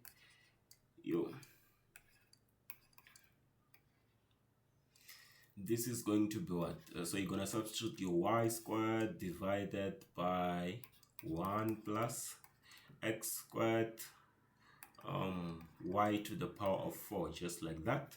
So we can see that we should differentiate this term with respect to x, but we can see that on our numerator we don't have anything of x. So allow me to rewrite this given equation in this form of y squared. I just want to bring the denominator up there. So it's going to be x squared y to the power 4 all to the power negative of 1. So you see this format. So let's use this format so that we can differentiate again here. So allow me to erase this and replace by this, okay? So that we differentiate it nicely like that. So allow me to rewrite this and say this is y squared plus x squared y to the power 4 all to the power of -1. So now our second order is going to be equivalent to, so we're differentiating this term with respect to x, okay? So yeah, let's go. So we're going to start with the outside bracket and then use general power rule there. That's going to be -1 what, oh, I forgot y squared. You see here I copied things not in a nice way. I'm very sorry, guys. So this was supposed to be 1 plus what, x squared y to the power 4. This is to the power -1, and then we close. So then we differentiate this. This is going to be negative y squared. It's negative y squared because of we're saying this multiplied by that. That's going to be negative, and then we subtract 1 again on that exponent. So this is going to be 1 plus x squared y to the power 4 to the power -2, and then multiplied by what? Multiplied by the derivative of this inside there. This is going to be the derivative of 1 is 0. Derivative of that with respect to x is going to be 2x y to the power of 4. Okay, so yeah, it is just gonna be like this. Then we can rewrite this using I'm like simplifying it in a nice way. We can rewrite this and then it becomes what? So y squared will multiply that term, and then we'll bring this down to have the positive exponent. So on our numerator there will have -2x y to the power of 6 all divided by 1 plus x squared y to the power 4, and then this is squared, of course. So that's your final answer for this one, right? So yeah, you successfully answered that one. So that was an easy one. Let's see if we can solve something else. So let's see if we can solve something else. So we now have we are required to find second order of this, whereby we should derivate okay, so let's rewrite this first so interpret it nicely. So this is this second order notation. Let's rewrite it in this following manner so that we can interpret it nicely. So this is, oh, this is y, sorry,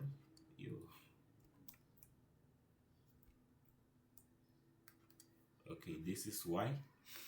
All right, so here we're going to say partial derivative of z with respect to x. Okay, yeah, so this notation makes more sense that we are required to just differentiate the result of partial derivative of z with respect to x with respect to y. Yeah, and then yeah, so let's substitute. So we have the partial derivative of z with respect to x, which was this one here. So we're required to differentiate it with respect to y. So I'm just going to substitute it here. So I'm going to say partial derivative with respect to y, and then I substitute it here. I say y squared divided by what? So it's y squared divided by 1 plus x squared y to the power 4. 1 plus x squared y to the power of 4, just like that. So we're going to differentiate this with respect to y. So we're going to differentiate this with respect to y. We can say that we have a fraction, and on that fraction we have function of y on the numerator and a function of y on the denominator. So we're going to use quotient rule to differentiate that fraction. So let's go. So this is going to be second order.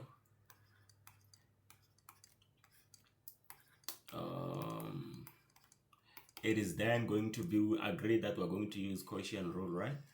So we're going to, on our denominator, we're just going to square our denominator there. Y to the power 4, we're going to square it, and then on the numerator we're going to differentiate this with respect to y, right? With respect to this y, so it's going to be what? 2y multiplied by 1 plus x squared y to the power of 4. Then we say minus, we copy the numerator now, which is y squared, multiplied by the derivative of the denominator, which is this. So when we differentiate this denominator, we're going to get 0 with respect to y. Of course, we're going to get 0 plus what? 4x squared y cubed. 4x squared y cubed multiplied by y cubed. Yeah, because x is a constant, right? So now what can we do here? From here we can just let's see, we can, okay, should maybe, is it already written nicely? It is written nicely already. So if we take 2y as a common factor here for just on the numerator, we should be left with something like this, because I can see we can take out 2y there as a common factor on our numerator. So if we take it out as a common factor, we'll just be left with that bracket, which is 1 plus x squared y to the power of 4. And then we say minus, so after taking 2y here, we'll be left with what? We'll be left with 2y to the power of 4, right? So we'll be left with 2x squared multiplied by y to the power of 4, because of initially it was 4x squared y to the power of 5. So if we take 2y there, we should be left with 2x squared y to the power of 4. Yeah, makes sense like this. And then we divide by that thing that we have there on our denominator, which is x squared y squared all to the power of 2. And then we can see that x squared y to the power of 4 and this one, like, they are like terms, so we can it's just simply say this second order is equivalent to what? To 2y multiplied by 1 minus x squared y to the power of 4 all divided by 1 plus x squared y to the power of, why did I write 2 here? This was supposed to be 4, okay? Y to the power, okay, 2, like just like that. Yeah. So yeah, that was it for this one. So we're done.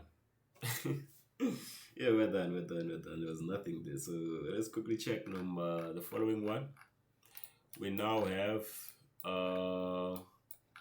this number 7.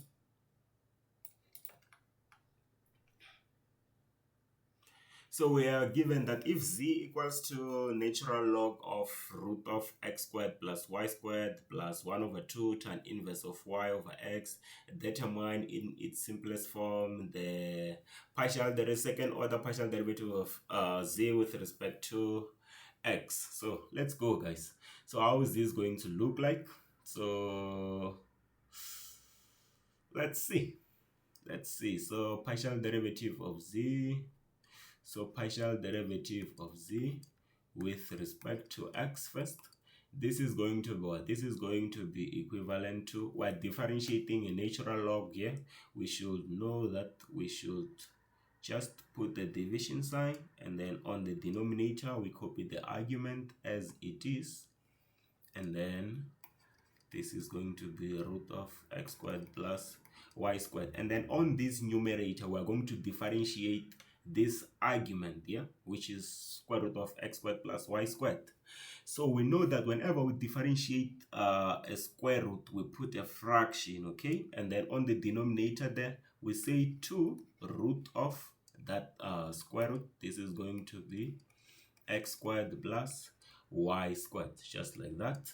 And then here on the denominator, on the numerator, on the numerator, we differentiate what was inside the square root. So when we differentiate that with respect to x, of course, we're going to get just 2x, right? Just 2x. And then we can close here.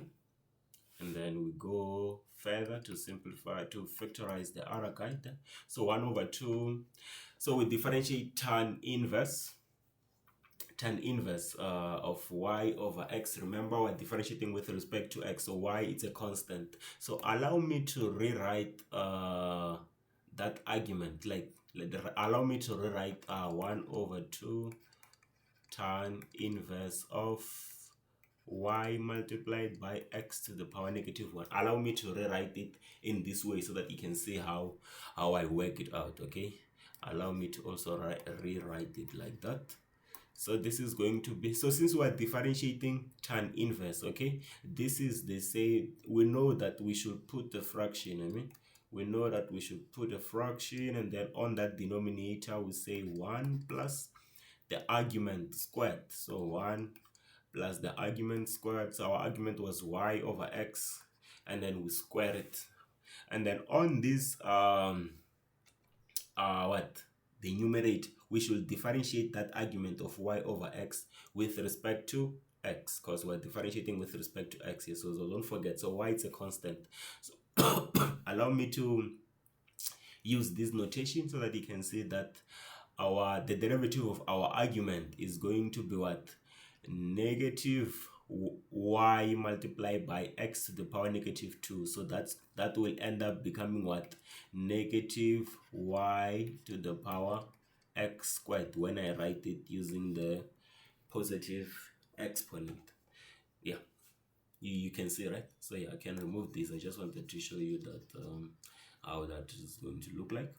So here we can see that 2 and 2 will cancel out, and then this denominator will come down here and multiply with this other denominator. So it will be as root multiplying another root, and these roots are the same. So we're just going to be left with what's inside there. Also, to interpret it mathematically correct, we can just say that since they are the same, that the arguments inside whatever that's inside the argument, the root is the same. So we're going to add the exponents there, so we know that we can rewrite this as x squared plus y squared to the power half, and then this is going to be the same. So half and half will add each other to form a 1. So that's why at the end of the day we will end up having that partial derivative of z with respect to x will be equivalent to x divided by x squared plus y squared, and then this is plus half. Okay, so this half is here. Okay, let's leave this half here, and then what can we do here on the other side? We can see that we can this square is going to multiply the exponent of the numerator, and the exponent of the denominator will end up having y squared divided by x squared. And then from there we are going to take x squared as a common denominator to combine this term and that term. So meaning that our thing is going to end up looking like, so I didn't do anything to the numerator, but on the denominator I want to combine them. So I will end up having x squared plus y squared divided by x squared, just like this. I hope no one is lost, right? So okay, we're still not going to do anything to this. So this is still partial derivative of z with respect to x, it is equivalent to x divided by x squared plus y squared. So this is plus half, of course, plus 1 over 2.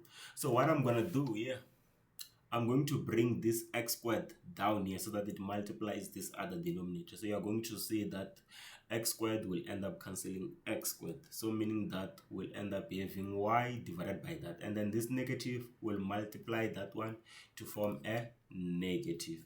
So we'll end up having this y divided by x squared plus y squared.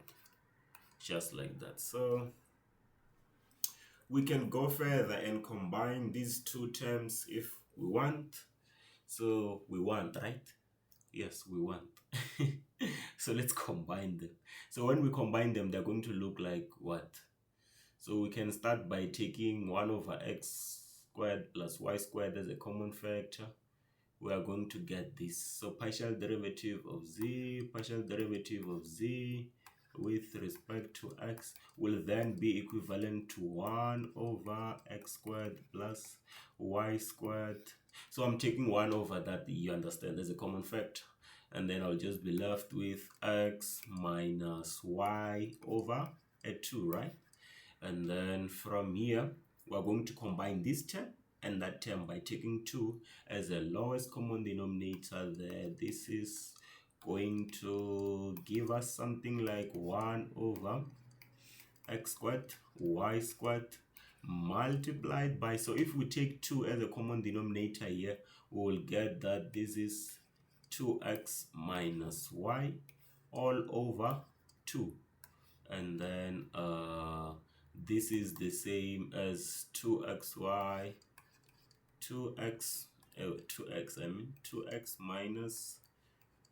minus y all divided by 2 into x squared plus y squared, just like that. So this is going to be how our partial derivative of z with respect to x is going to look like. So, but remember, we are required to find that order with respect to x. With respect to the second order with respect to x. Okay, so let's go and see how this is going to look like, right? So let's see how this is going to look like. So that means we're going to differentiate it again with respect to x. So this order, second order partial derivative of z with respect to x is the same as this, so that you can see. So it's going to be partial with respect to x. Okay, partial derivative of z, I mean, with respect to x is going to be equivalent to, so we're just going to substitute like always. So we're going to substitute our partial derivative of z with respect to x, which is 2x minus y. All of this divided by what? By 2 into x squared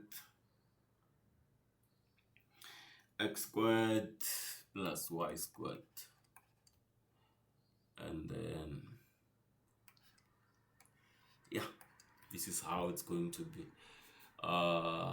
This is how it's going to be. Yes. Okay, so let's see how that one is going to look like. So we are starting to differentiate now. Okay, so this second order of z with respect, second order partial derivative of x of z with respect to x will then be equivalent to the derivative of this with respect to x partially, meaning that we're still going to keep y as a constant. So we can see that we have a function of x on our numerator and a function of x on the denominator, and we're differentiating with respect to x, so meaning we're going to use quotient rule because this is in fraction form. So we are going to draw a division sign or fraction sign, I don't know what is that thing, 2 into x squared plus y squared, and then we are going to square it. So we're going to square our denominator, then on this numerator we're going to differentiate that numerator with respect to x, so that means y is a constant, so it is just going to be 2, and then we copy what, the denominator, right? So our denominator, it is 2 x squared, or let me 2 into x squared plus y squared, like that. I've copied it, and then we say minus, because of we're using quotient rule, then we say 2x minus y will multiply by what? By the derivative of this denominator here. The derivative of the denominator there will just be, with respect to x, it will be that 2 which is outside multiplied by what? By whatever that's inside the bracket, which is going to be just 2x. And then yeah, let's see if we simplify this, then what are we going to get? So I can see that we have 4, okay, we have 4x squared multiplied by what? So okay, we can leave the 2. What should we do? Think, man. Think, man. Okay, we can do this. Okay, we're going to multiply. So this is with respect to x is going, so on the numerator there we're going to multiply throughout. So we're going to get what?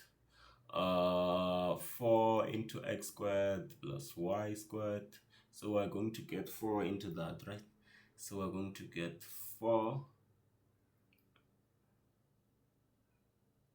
We are going to get something like 4 into what? 4 into x squared plus y squared. So I just multiplied 2 and 2, and then I say on this other side, let's see what we can do. So if we multiply 2 and 2 as well, we will get something like 4. We will get something like, okay, I'm going to okay, 2 and 2, it's 4, right? Or multiplied by x, it's 4x. So this 4x multiplied by everything that is here. So this 4x multiplied by everything that is there. So it is 4x multiplied by what? Multiplied by 2x minus y. That's what I'm trying to say. So but then let's avoid writing it like this. Let's just say 4x multiplied by 2x. How much is that going to be, so that we don't avoid writing like a lot of steps. So 2 by 2 by 2, it's going to be 8x squared, and then minus is going to be plus, I mean, because of it's this negative by that, and then everything by that. So that's going to be 4x squared plus 4x xy, I mean, not yeah, 4xy. Okay, yeah, mathematics. All right, we can see that on our denominator, if we are going to take so this square will multiply the exponent of 2 as well as the exponent of this bracket, so we'll end up having 4 divided by x squared plus y squared to the power of 2. And then here we can see that we have 4x squared plus 4y squared, right? So can you please allow me to rewrite this by multiplying and say 4x squared plus 4y squared, so that you can see how things cancel out, because I can see that there will be things that cancel out. So this is 4x squared plus 4y squared. So we can see that 4x squared and negative 8x squared will add each other, and then we'll end up getting the second order with respect to z. Second order partial derivative of z with respect to x is going to be equivalent to 4y squared. 4y squared minus what? Minus 4x squared, right? Because the two would have added each other, plus 4xy all divided by x squared plus y squared to the power of 2. Okay, then if we take out 4 as a common factor, I forgot the 4 here, of course. So if we take out 4 as the common factor there, we'll end up being left with y squared plus, I can say xy minus x squared divided by what? Divided by 4 into x squared plus y squared to the power of 2. So 4 and 4 are going to cancel out, or they're going to chop each other. So this is going to be what? 4 and 4, they're out. Y squared plus xy minus x squared, all of these divided by just x squared plus y squared, all of this squared. So this is going to be the final answer for that one, right? So yeah, this was it for that one. So let's see if we can solve something else from this question. Alright, so I hope you got it, guys. I hope you got it. Remember, you must be getting these answers. You cannot cruise. You cannot cruise. You cannot cruise, okay? You cannot. Even if you wanted to, but you are not gonna do it. So yeah, this was supposed to be, so this is wrong. You see where there is y, x here, we're supposed to be y. So yeah, let's rewrite this, because we just solved for this. We can't solve for it again, right? We just found it. So let's rewrite this, saying that 7.2, we are solving for second order partial derivative of z with respect to y, like that. So how is this going to be? So yeah, so let's not forget that our z was given to us as being equivalent to what? As being equivalent to, let me just scroll up to check it. Z was equivalent to that ln of root of x squared plus y squared plus tan inverse of y over x, 1 over 2, of course. And then, so I'm just going to rewrite it here. So we should not forget that z is equal to ln of root of x squared, root of x squared y squared, x squared plus y squared plus 1 over 2 tan inverse of what? Of y over x, of y over x, of y over x, just like that. So we should differentiate that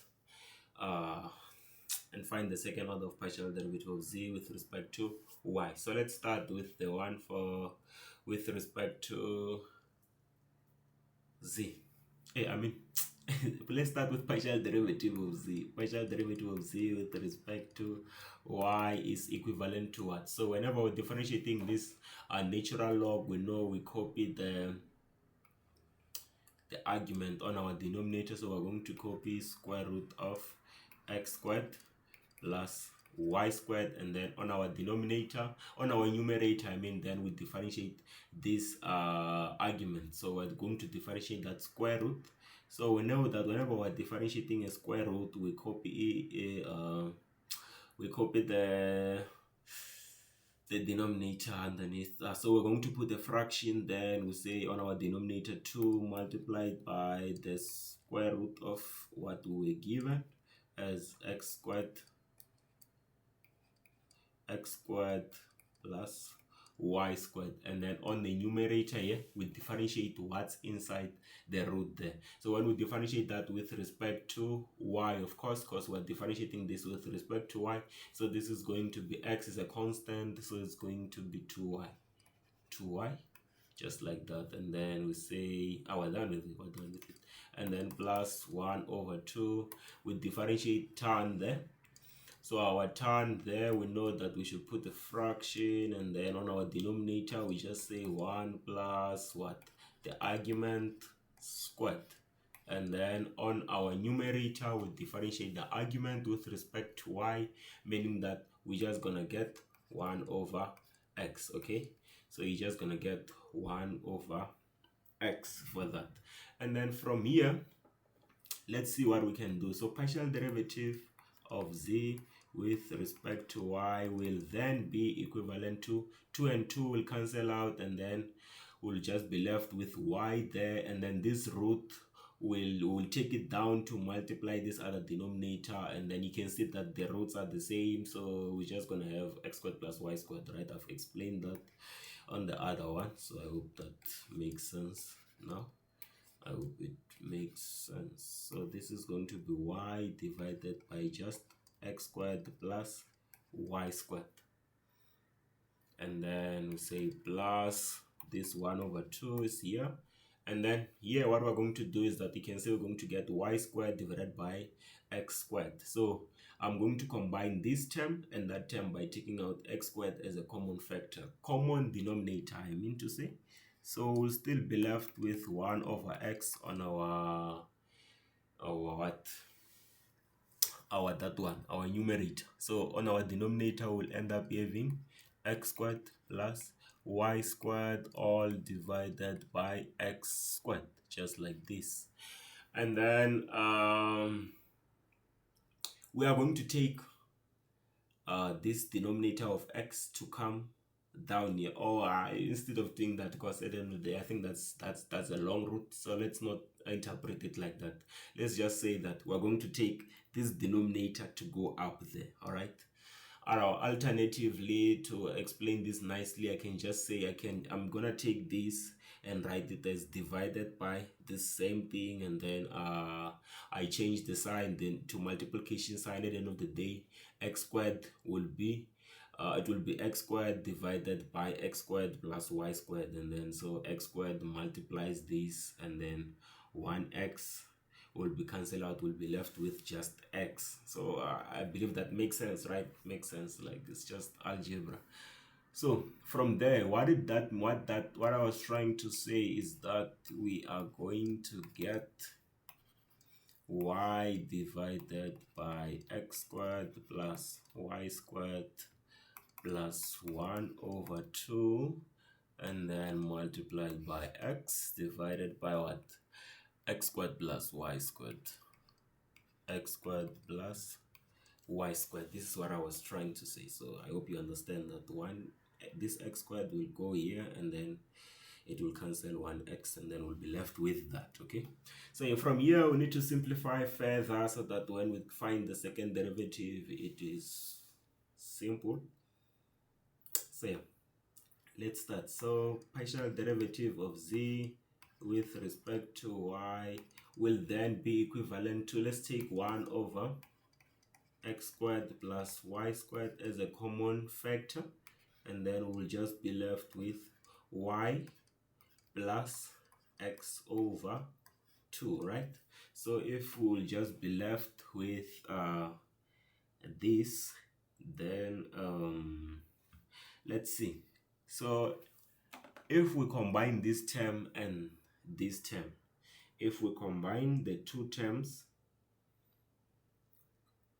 what's going to happen? If we combine this term and that term, then we are going to take 2 as a common denominator to be able to do that, and then this will end up giving us something like x squared y squared that's going to be 2y plus x all upon 2, right? And then this gives us 2y plus x divided by 2 into x squared plus y squared, just like that. So yeah, that's how it's going to look like. And then so now we are required to find, remember, we're required to find second derivative of z, second order partial derivative of z with respect to y, right? So let's rewrite it and rewrite it in a nice way. So second order partial derivative of z with respect to y, if we rewrite it nicely, this should look like something like this: partial derivative of z with respect to y. So I'm just going to substitute partial derivative of z there because I already have it, which is this one. Remember, this is partial derivative of z with respect to y. So I'm just going to substitute it there. And then I should get something like what? Exactly. Like what? Okay, like that. Like this: 2y plus x divided by 2 into x squared plus y squared, just like this. So now you can see that we're just required to differentiate this term with respect to y. So again, we're going to differentiate this with respect to y. So x is a constant. So what we are going to realize from this fraction is that we have a function of y on our numerator and a function of y on our denominator. So we are going to use quotient rule to differentiate that fraction. So to differentiate using fraction rule, our second order partial derivative of z with respect to y is then going to look like what? Like 2 into x squared plus y squared, and then you square this denominator, right? That's applying the what is this that we're applying? Quotient rule. Okay, so now we're going to differentiate this numerator here with respect to y. That's going to mean that x is a constant, so we'll be left with 2, and then that 2 should multiply this denominator, right? So that 2 should multiply the denominator, so it's going to be multiplied by 2 into x squared plus y squared. And then we say minus, this minus is coming from where? From the rule, from the quotient rule. And then now we copy the numerator there. We copy the numerator, which was 2y plus x, and then we multiply by the derivative of the denominator. So the 2, let me just put the 2 there, and then now I differentiate this with respect to y, meaning that x is a 0, or it's a constant. So when we differentiate it, we get it as 0. So we differentiate y squared, we're going to get 2y. And then from there, we're just going to simplify, right? So 2 by 2 is 4. 4 times x squared, just like that. We're going to get 4x squared. So it's going to be second order partial derivative of z with respect to y will then be equivalent to 4x squared. 4x squared, right? Plus 4y squared plus 4y squared, and then this is going to be a minus. So 2 and 2y multiply each other, we get what? 4y. 4y multiplies this 2y, we should get 4y by 2, that's negative 8, right? So that's going to be 2 by 2, negative 8. Negative 8y squared, right? Negative 8y squared, that's true. And then another minus sign, and then we say 4y multiplied by x. What are we getting? We're getting negative 4xy.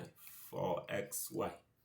Yeah, I believe that's correct. And then on our new denominator there, this is going to be 2 to the power 2, and this bracket to the power 2. So that's going to be a 4 multiplied by x squared plus y squared to the power of 2. So we can see that there are like terms. There are like terms here that minus 4y squared, 4y squared minus 8y squared will give us a negative 4y squared.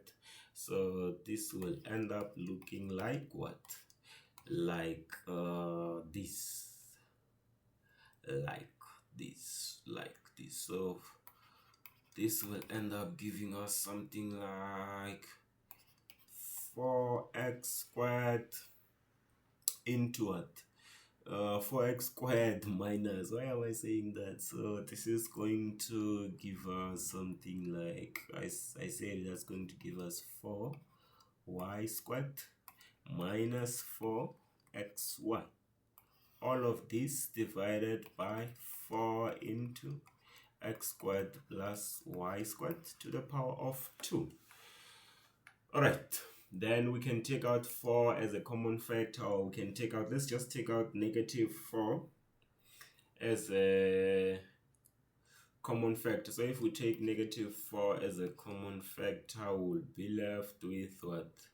We'll be left with y squared, y squared plus xy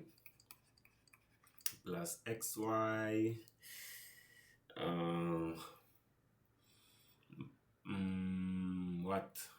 So the other one of x is going to be just minus x squared, and then all of these divided by 4 into x squared plus y squared to the power of 2. Then 4 and 4 cancel out. We are going to get that this is going to be equivalent to 4 and 4 cancelling out. We end up getting negative y squared plus xy minus x squared divided by x squared plus y squared all to the power of 2. And then yeah, that should be your final answer for that one. So yeah, it's just algebra, guys. So if your algebra is good, you will get any answer that you want, guys, provided that you don't make a mistake, of course. So we should do something else. Yeah, we should find this guy here and see what to do with him. So now let's then find our this notation that we are given, our second order. So let's rewrite it in a nice way. So when we rewrite it in a nice way that it's not confusing, this then means that our second order partial derivative of z is equivalent to this. So this is going to be partial derivative of z with respect to x. But then up there we solved for partial derivative of z with respect to x, right? So I'm just going to take it and put it here, and then we solve for what we are looking for there. So let's look for partial derivative of z with respect to x, which is something that we did on our first question here, which is this one, guys. You can see, right? You can see, right? This is the one. So it's 2x minus y divided by 2 into x squared plus y squared. So I'm just going to take this, and then we are going to make use of it down there. So meaning that this is going to be partial derivative with respect to y is equivalent into what? So we are replacing that by that guy there of, okay, so we're just gonna replace that. So that's our partial derivative of z with respect to x. So now let's solve for our second order. Okay, so this is then going to be equivalent to, so we're differentiating this guy with respect to y, meaning that whatever that is of x, we are going to regard it as a constant. So we can see that we have y on our numerator and y on our denominator, meaning that for us to differentiate this fraction, we are going to use quotient rule. Okay, so let's go. So this is going to be, we're going to square the denominator. We are going to square this denominator, and then on our numerator here, we are going to differentiate this numerator first with respect to y. So that's going to be -1, right? Multiplied by the denominator there, which is 2x squared plus y squared. And then we say what? Minus what? Minus this numerator. We copy it now. We copy it, is going to be 2x minus y multiplied by what? Multiplied by the derivative of the denominator. So we're just going to copy 2, it's a constant. We differentiate the other things there, which is with respect to y, x is going to be 0, so that's going to be 2y, right? So this is going to be 2y. And then let's see what we get here. Let's see what we get. Let's see what we get from here. So we're going to multiply out there. So second order is going to be then equivalent to what? So minus 1 times 2, it's -2 by x squared. There it's going to be -2x squared -2y squared. And then we say from this other side, 2y multiplied by 2, that's 4y. So this 4y multiplies this 2x. We should get something like a negative what? -8xy. And then again, this 4y multiplies this -y, and again multiplies that -y there. We should get something like a positive 4y squared, just like that. And then everything there is going to be 2 to the power 2 on our denominator, and then this bracket to the power 2, so it's going to be 4 multiplied by x squared plus y squared to the power of 2, and then 2x squared. Okay, let's just verify if we didn't make, okay, there is no mistake so far. So what we have, this -2y squared plus positive 4y squared will give us a positive 2y squared, right? So we'll end up getting that second order is going to be then equivalent to -2x squared minus 2y squared, no, plus 2y squared because of plus 2y squared because of -2y squared plus 4y squared like we said. And then minus 8xy, just like that, and then divided by 4 into x squared plus y squared squared. And then we are going to take out 2 as a common factor. Let's take out 2, positive 2 as a common factor on our numerator.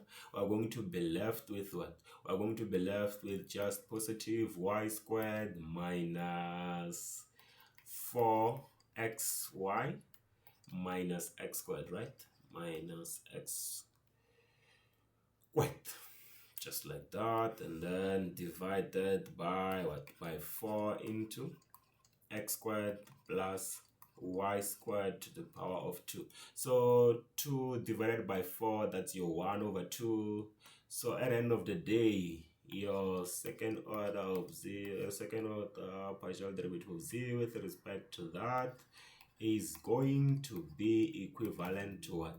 This is just going to be y squared minus 4xy minus x squared, all of these divided by 2 into x squared plus y squared all to the power of 2. So that, yeah, that should be your final answer. So I hope you reached to the same answer as well. So it was not tricky at all. Keep practicing, and then, yeah, you'll get it. So let's quickly see if we can solve something else here. So we now have this. So we should, this one is a proof thing, but it's the same thing, guys. Same thing. Poraro potato. Poraro potato. It's the same thing. It's the same thing. So we're going to show that second order partial derivative of z with respect to x e plus second order partial derivative of z with respect to y is equivalent to 0 when we add them. So given that z is equivalent to the natural log natural log of square root of x squared plus y squared, then we should differentiate. So let's start with the one with respect to x. So when we differentiate z with respect to x there, so partial derivative of z with respect to x is equivalent to what? Whenever we're differentiating a natural log, we put a division sign there, or a fraction thing. What is that thing called? And then we just copy. This is going to be x squared plus y squared. So what I'm saying is that whenever you're differentiating ln, you just copy this argument on the denominator, and then you differentiate the argument on your numerator there. Yeah. So yeah, we copied it in the denominator. Now we're differentiating it on our numerator, but then we see that it's a root, right? So whenever we differentiate a square root, what do? We say, we put the division sign, and then we say on our denominator 2 root of what we were given, which was x squared plus y squared, just like that.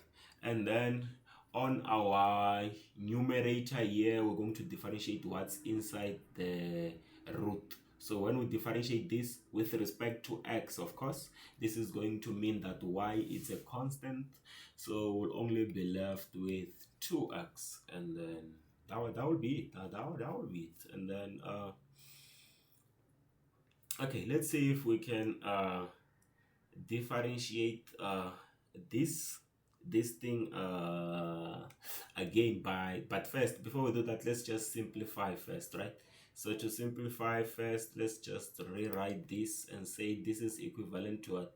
This is equivalent to 2 and 2 will cancel out, so we'll be left with just x, and then this denominator will come and multiply this other denominator, and then we'll just be left with x divided by x squared plus y squared, just like that. And then, yeah, ta-da, that's just it. So let's then now find second order partial derivative of z with respect to x. All right, so when we do that, our second order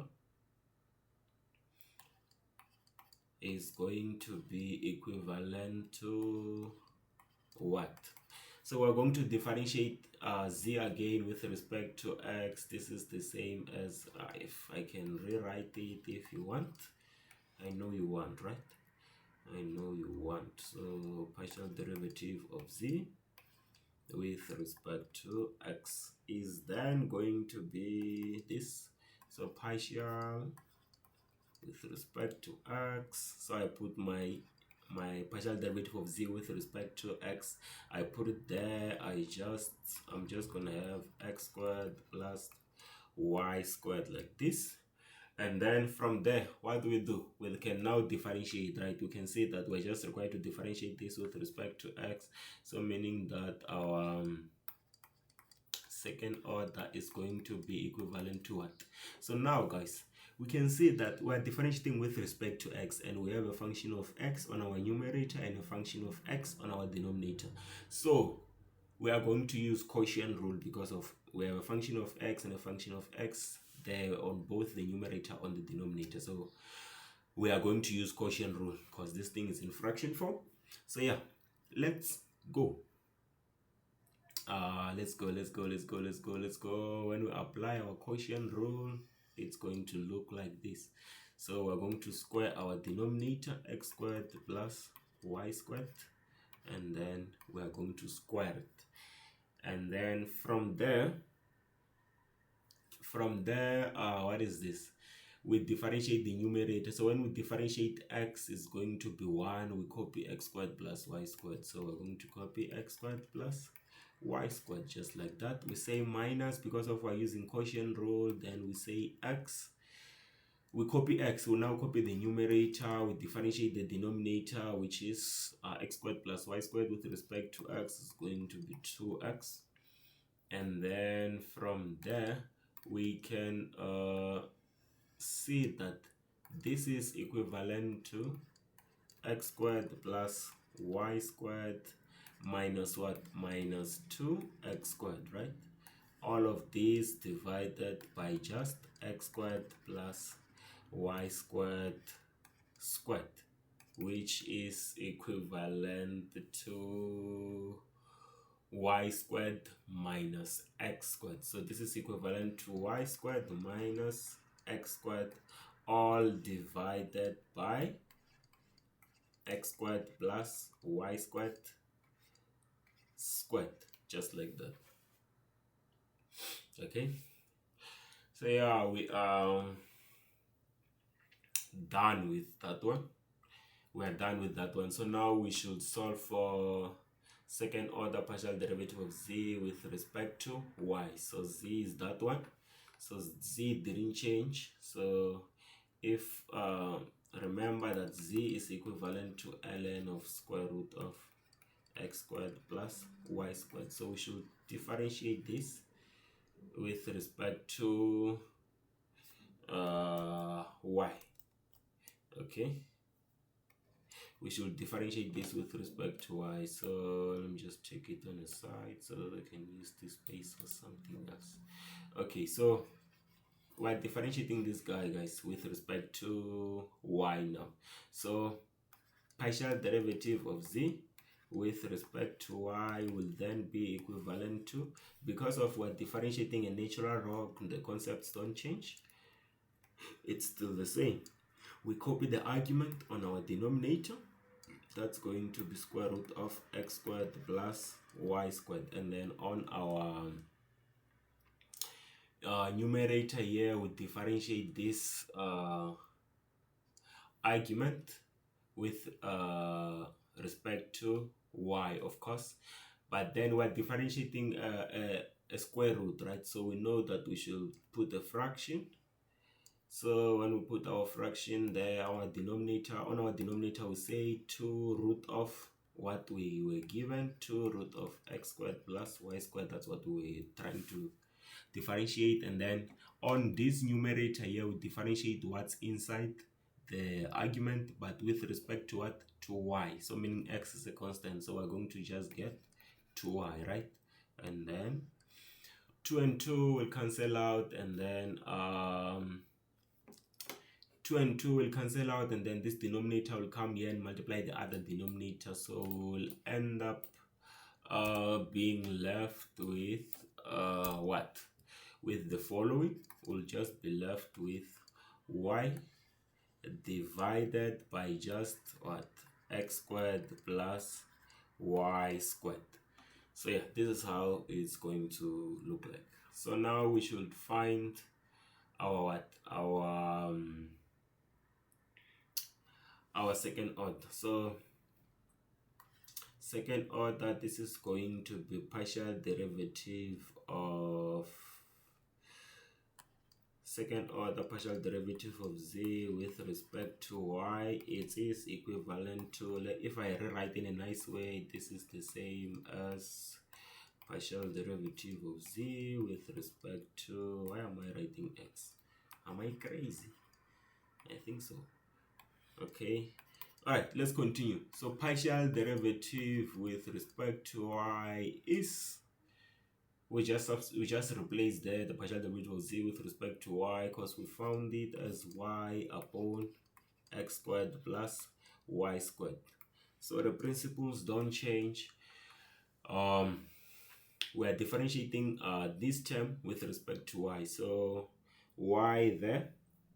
We have y on our numerator and y on our denominator, so meaning that I can also say that we have a function of y there and a function of x on both the we have function of y on both the numerator and the denominator, so meaning that since this thing is in fraction form and we're required to differentiate it with respect to y, then we are going to use the quotient rule. So let's go with the quotient rule. This is how it is going to look like.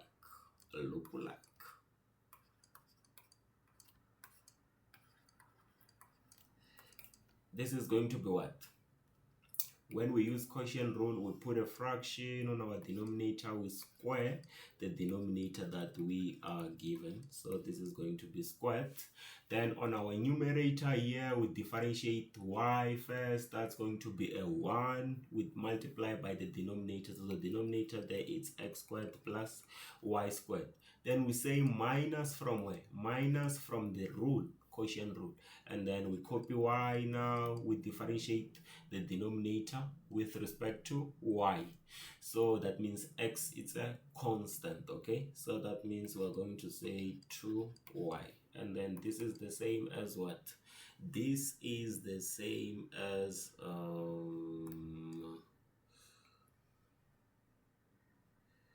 okay, this is the same as x squared plus y squared minus 2y squared, right? All divided by what? By x squared plus y squared all to the power of 2.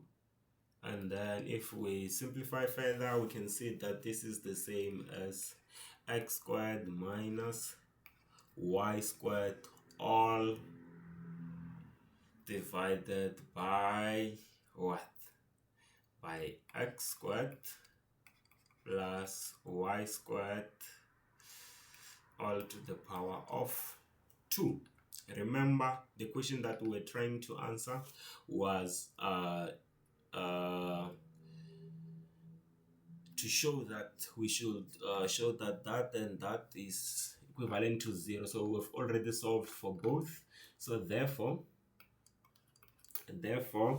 partial derivative, second order partial derivative of z with respect to x plus second order partial derivative of z with respect to y is equivalent to 0. So let's show it. So therefore our left hand side is going to be equivalent to, so the one with respect to x is the one that we calculated here, which was y squared minus x squared.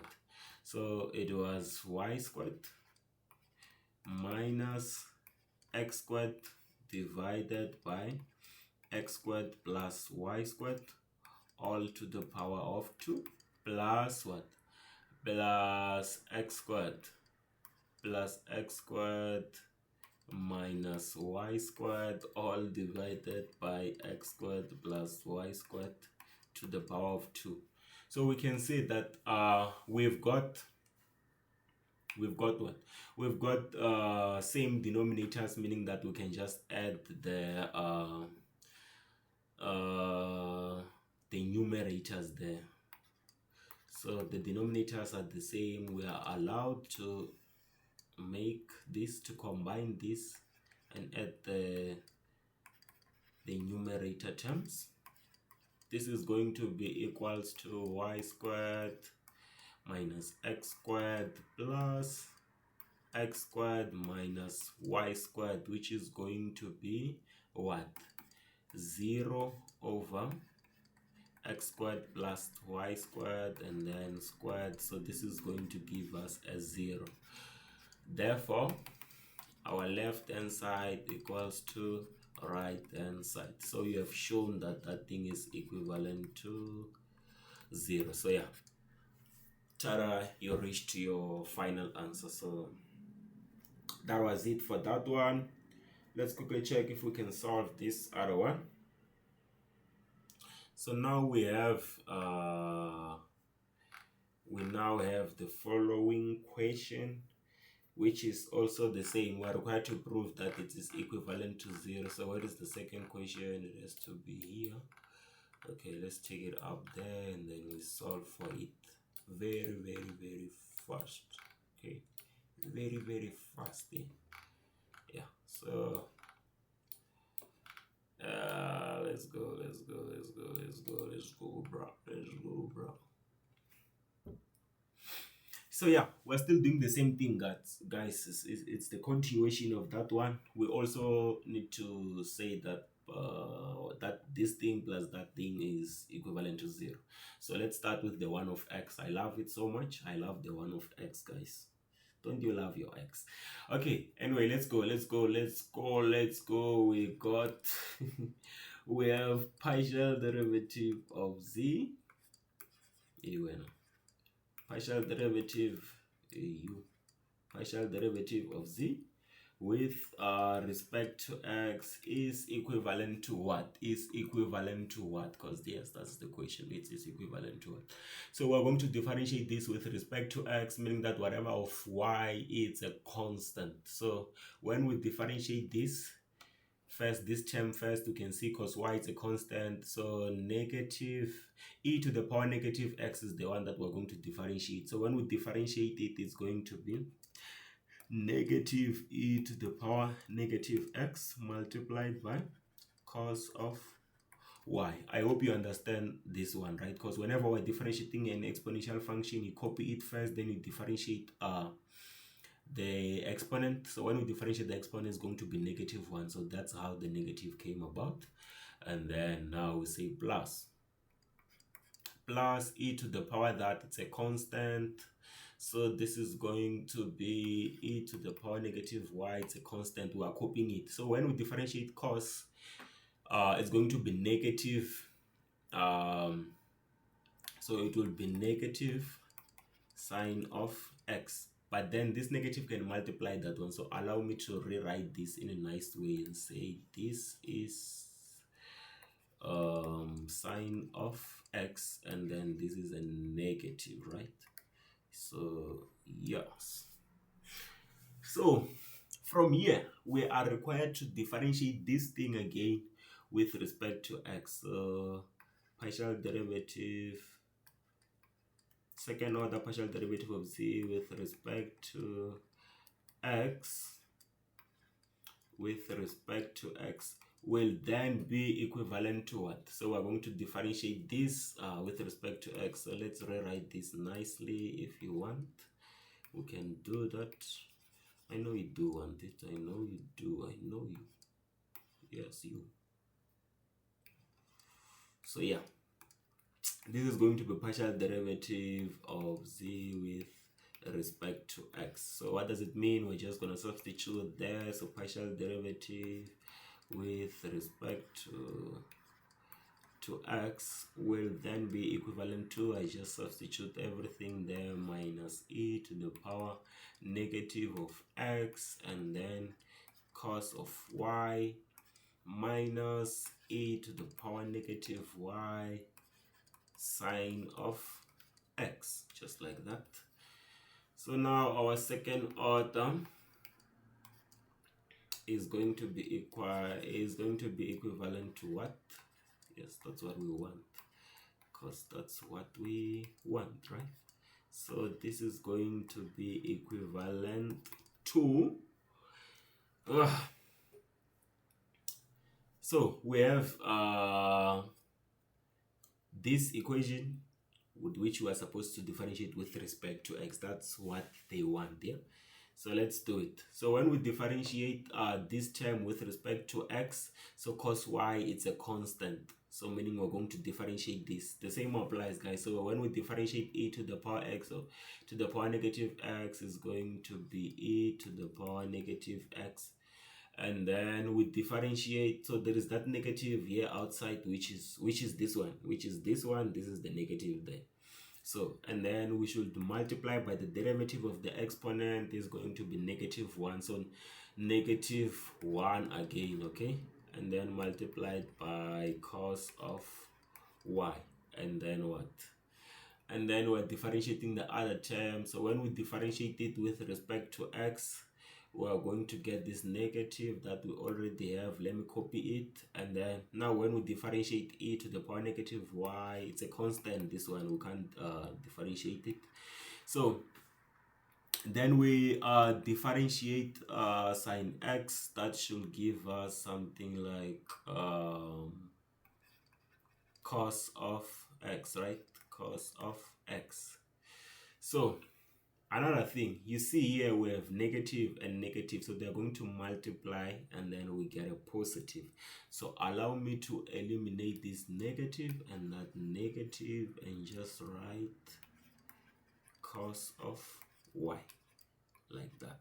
Okay, yeah, okay. So now we are required to find second order partial derivative of z with respect to y. So let's go to the one of y now. So when we differentiate z with respect to y partially, it is going to be what exactly? So yeah, that means e to the power negative x is going to be a constant, and then cos y there will be the one that will derivate. So it's going to be e to the power negative x, which is a constant. When we differentiate cos, we get a negative. I write a negative there. Cos changes to sine of y, right? And then this is going to be a plus. That the plus is coming from this. This is the one. And then we differentiate e to the power negative y. It remains as e to the power negative y multiplied by the derivative of this exponent, which is going to be what? Negative 1, right? Negative 1 multiplied by our constant, which is cos of x. So cos of x is our constant. So this negative should multiply this positive, right? So allow me this to rewrite this and just say cos of x and then negative here. Is that fine? Yes, it is fine. I heard you saying it is fine, right? It is fine. Hey, what did I do then?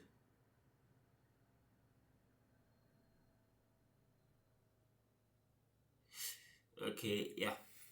Alright, I did the correct. Why did I write sine x again? Sorry, guys. This has to be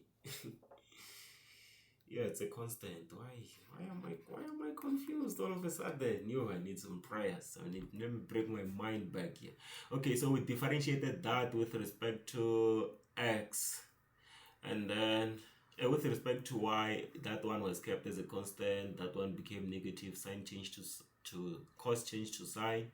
This one, it was positive. That then we differentiate, that will give us a negative, and then cos of x, of course, cos of, yeah.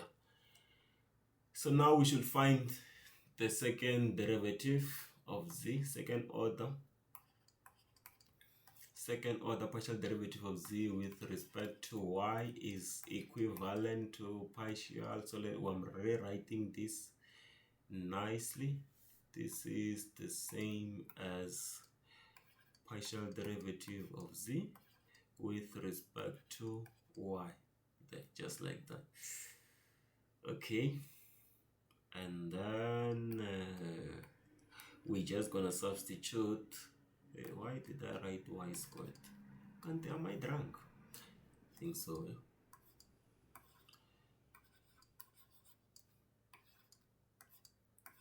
Okay, now we're just going to substitute, guys.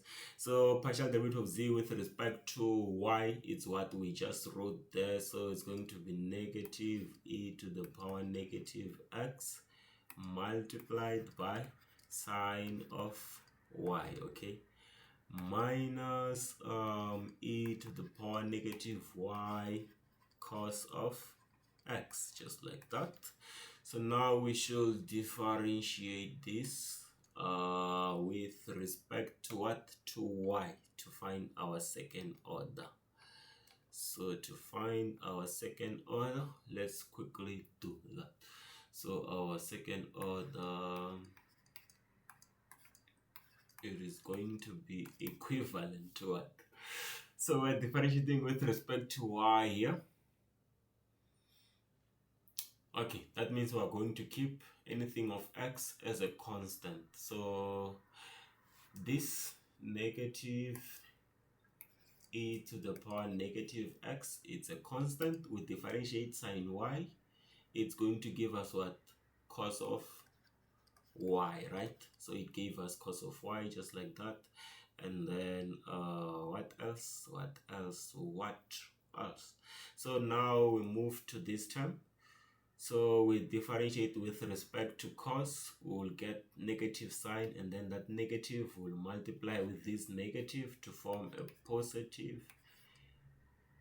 Oh, what am I saying? Sorry. We're differentiating with respect to y, right? So cos of x is our constant. So when we differentiate this e to the power of y, we'll have this negative here. Even making mistakes. Okay, so whenever we differentiate an exponential function, we copy it as it is, and then we differentiate the exponent. It's going to become -1 multiplied by cos of x. So we can see that the negative and negative are going to multiply each other, and then we will end up getting a positive, right? So this is going to be positive. So that's our second order partial derivative, and then with respect to y. So remember, our question wants us to show that, so we should show that second order partial derivative of z with respect to x plus second order partial derivative plus second order partial derivative of z with respect to y is equivalent to what? To 0. So we're just going to substitute because we have both, right? We just solved for this, we just solved for that. So our left hand side is going to be equivalent to what? So our second order there with respect to x was e to the power x. So let me just copy this. This is the second order, guys. So I'm just gonna copy it, and then I substitute it there. I substitute it there, just like that. I just substituted it, and then plus this one of y, which is this one here. I can just write it down, this one. So it's going to be plus of that. So plus, so if it's plus, it will still give the same signs of negative e to the power negative x cos of y plus e to the power negative y cos of x. So you can see now that these things are like terms. This one and that one are the same. They're going to cancel out. This one and that one are going to cancel out. Therefore, our left hand side is going to be equal to 0, and therefore our left hand side equals to the right hand side. So we have shown that that thing is true, because that's what they wanted us to find. Shit. All right, let's quickly do now z equals to the tan inverse of 2xy divided by x squared minus y squared. And then we're still required to prove that the second order partial derivative of x plus second order partial derivative of y is equivalent to 0 through this equation. So let's go. So let's start with the one of x. So meaning that we're first going to find partial derivative of z with respect to x. So partial derivative of z with respect to x is, okay, let's give it enough space. Let's give it enough space. So partial derivative of z with respect to x is going to be equivalent to, so we know that whenever we're differentiating tan inverse, the formula says we must put a fraction there, and then on our denominator we are going to say 1 plus the argument squared. So we're going to square the argument there. The argument is just 2xy divided by x squared minus y squared all to the power of 2. So we square our argument, and then on this big numerator here, we are supposed to differentiate the argument. So what we're going to realize about this argument is that it's a fraction that consists of x on the numerator and a fraction and x on the denominator. So meaning that for us to be able to differentiate this argument, we must use quotient rule. So now let's apply quotient rule to differentiate that argument. And quotient rule says we put another fraction, and then on that denominator we say we square the denominator there, so we're going to square it, and then after that on our numerator we differentiate the numerator first of that. So that's going to be the derivative of 2xy with respect to x is just going to be 2y. We copy the argument, which is x squared minus y squared, like that.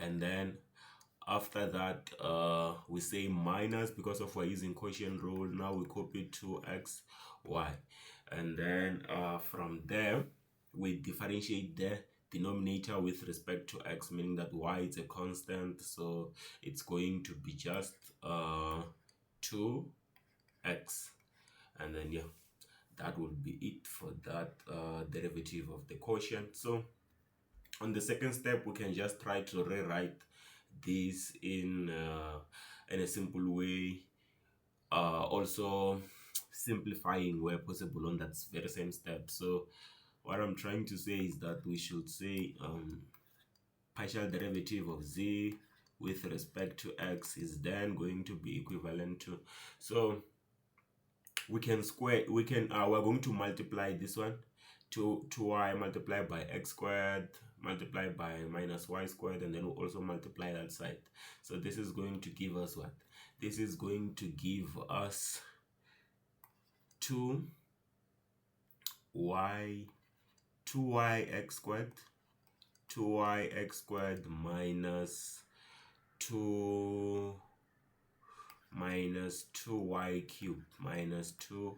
cubed, just like that. And then we also say minus what?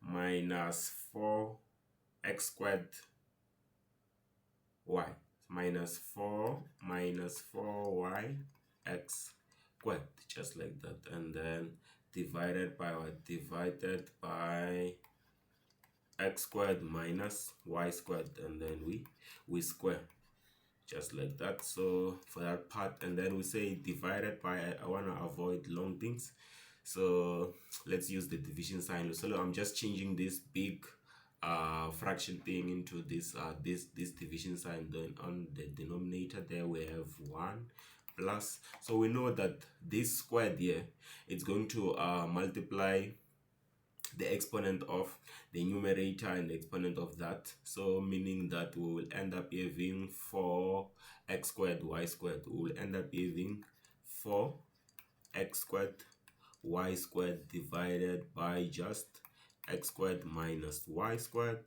to the power of 2. And then from here we are going to, okay, we can see that there are like terms there on that term. So partial derivative of z with respect to x is equivalent to, okay, there are like terms here, 2y x squared and 4y x squared, they are like terms, so they give us what? They give us minus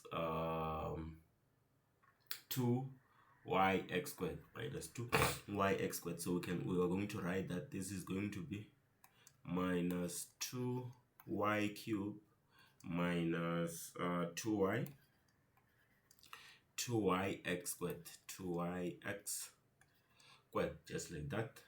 And then from here, this is just divided by x squared minus y squared all to the power of 2. And then we say divided by, and then on this other side, we're just going to combine this term and that term, meaning that we should first take out this denominator as our lowest common denominator so that we can be able to combine the two terms. So we're going to take x squared minus y squared to the power of 2 as our lowest common denominator. Then on that numerator, we're going to get that x squared minus y squared to the power of 2 plus what? Plus 4 x squared y squared, just like that. And then that will be it for that term. And then we are going to close. And then from here, the next step that we can do, we can take out 2y as a common factor there. So when we take 2y as a common factor on that numerator, or negative 2y, let's take negative 2y to be specific. So let's take negative 2y as our common factor. We'll get what? Y squared plus x squared, like that. And then divided by x squared minus y squared to the power of 2, just like that. And then this is divided by that other term there. So on the other part, we can say, let's see, should we change this? Or let's just change this to a multiplication sign, meaning that we're going to flip the left hand side, the denominator to become the numerator, and the numerator becomes the denominator, meaning that we are now going to have x squared minus y squared to the power of 2 as our numerator, and then on the denominator. So let's again factorize this.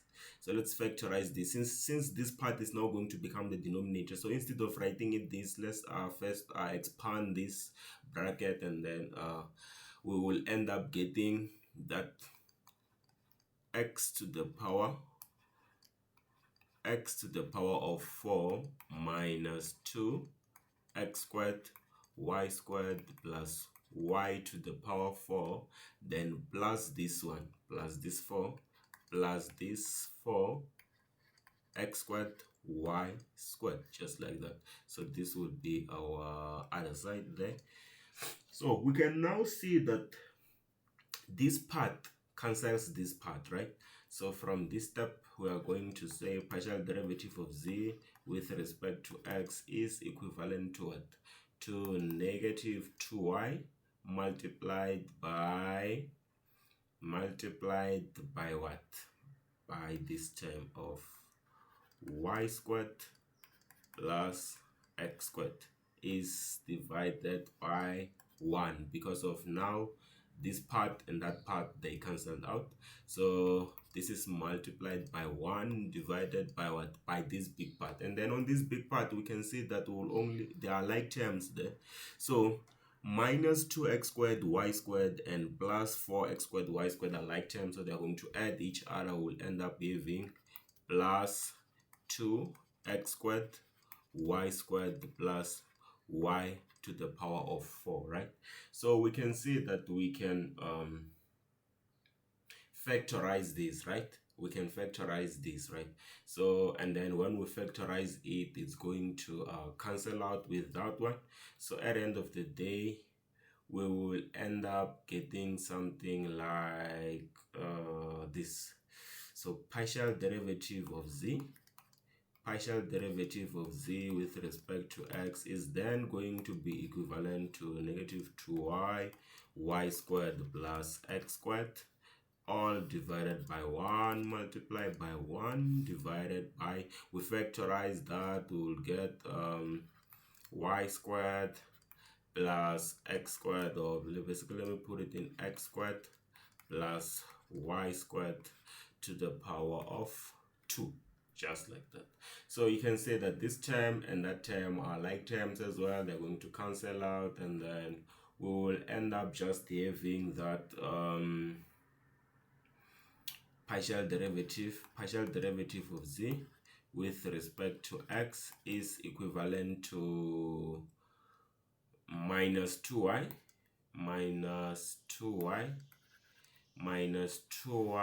divided by just x squared plus y squared, just like this. So this is how it's going to look like for the partial derivative of z with respect to x, but we are not looking for that, we are looking for the second order. So meaning that we should go further and find our second order. So second order second order partial derivative of z with respect to x is going to be equivalent to, let's rewrite this nicely. This is partial derivative with respect to x of partial derivative of z with respect to x, just like this. And then we substitute. So from here, this notation makes more sense. And then we just want to substitute. So this is going to be partial derivative of z with respect to x. We just substitute our equation of partial derivative of z with respect to x. So when we substitute it, it's that one. So we know that we should differentiate with respect to x. And when I check this equation, we don't have a function of x there on our numerator. So let's rewrite this nicely so that we avoid using quotient rule. It's gonna be long and unnecessary. So let's do this. So let's just say this is equivalent to minus 2y multiplied by x squared plus y squared to the power of negative 1, and then substitute here minus 2y multiplied by x squared plus y squared to the power of negative 1, just like that. So this one makes more sense. So now we're just going to differentiate this with respect to x to get our second order. So that means our second order partial derivative of z with respect to x is then equivalent to what? So this is a constant because we're differentiating with respect to x, so anything of y, it's a constant. So that means we're going to apply general power rule to differentiate this one. So it will be minus 1 multiplied by this constant. We'll get what? Positive 2y, right? Positive 2y, and then we subtract 1 from that negative exponent. This is going to be x squared plus y squared to the power negative 2 after subtracting 1 there. Then we multiply by the derivative of what's inside the bracket there. It's going to be what? Just 2x, right? Because y is a constant. So this is just going to be 2x. Then you can see that our second order partial derivative of z with respect to x is just equivalent to 4xy divided by what? By x squared plus y squared to the power of positive 2. So this is what we wanted. So now we have to find the second order partial derivative of z with respect to y. So we're just going to go through the same procedure and then see what we get, and then we try to answer our question. So yeah, let's go. Remember that. So let's just remember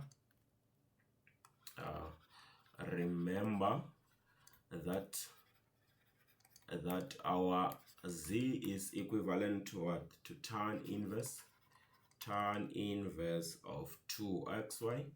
This is 2xy divided by what? X squared minus y squared, just like that. So from here, we should then find our second partial derivative of z. So the goal here, is to find what is the goal is to find second order partial derivative of z with respect to y. So this is the goal. So that is the goal. Let's find it. So now let's go. So partial derivative of z, so that means we're going to start with partial derivative of z with respect to y. So let me give this enough space. Partial derivative of z with respect to y is then going to be equivalent to what? We know that we're differentiating tan inverse, right? So the formula to differentiate tan inverse says that on our denominator, we should put a fraction, then on our denominator, we should say 1 plus, and then we square our argument. So our argument is just 2xy divided by what? X squared minus y squared, and then we square this argument, just that. That's the formula. And then on the formula then, it says on this numerator we should differentiate our argument. So when we check our argument is a function of or it consists of y there on the numerator and y there on our denominator, and this is in fraction form. So meaning that for us to be able to differentiate this fraction, we have to use quotient rule because of it has y on numerator and y on the denominator. So let's go. So when we use our quotient rule, we know that we should put another fraction there, and then on the denominator we just say x squared minus y squared to the power of 2. And then so that means we just square the what, the denominator there. And then on our numerator, we first differentiate the numerator first with respect to what, to y, because we're differentiating this with respect to y. So x is a constant, so meaning that when we differentiate 2xy with respect to y, we are going to get just 2x, right? So we are going to get 2x, and then this 2x will multiply it by what, by the denominator. The denominator is x squared minus y squared, and then we say minus from where, from the quotient rule. And then now we copy what, we copy the numerator, which is just 2xy. We then differentiate the denominator, which is what, so the denominator is going to be just minus 2y, right? Because of x is a constant, since we are differentiating with respect to y, so we're going to get negative 2y, like that. And then we close.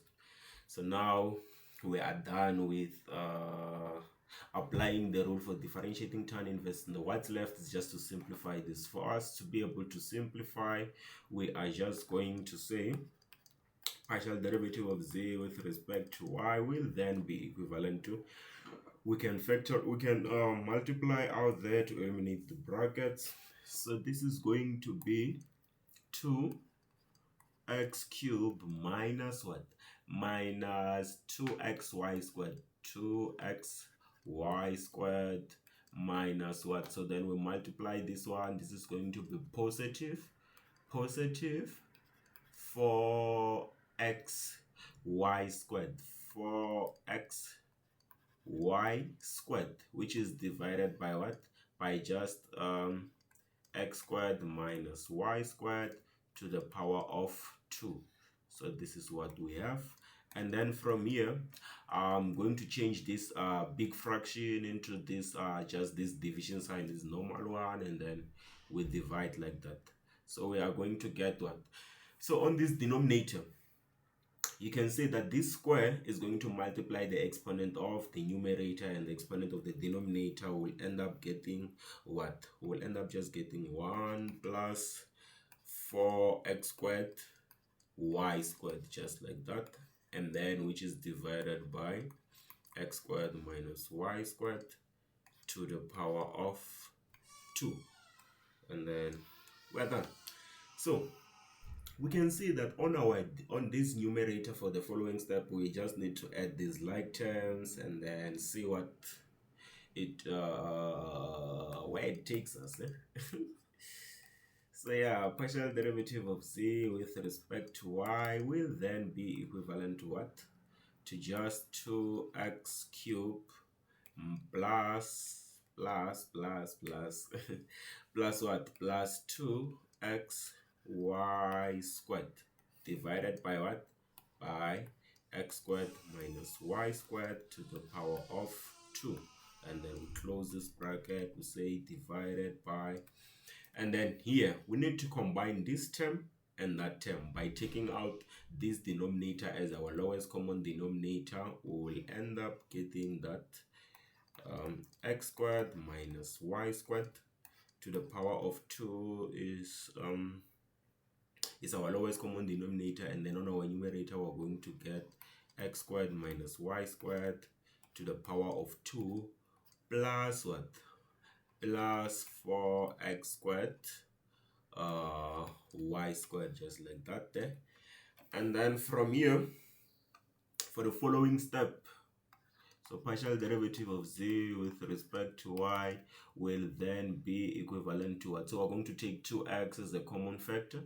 So we're going to take 2x as a common factor there. On our numerator will be left with x squared plus y squared divided by what, by x squared minus y squared to the power of 2, just like that. And then we say so let's change this division sign into a multiplication sign, and then we know that when we do that, we should then change the numerator to become the numerator to become the denominator, and the denominator to become the numerator.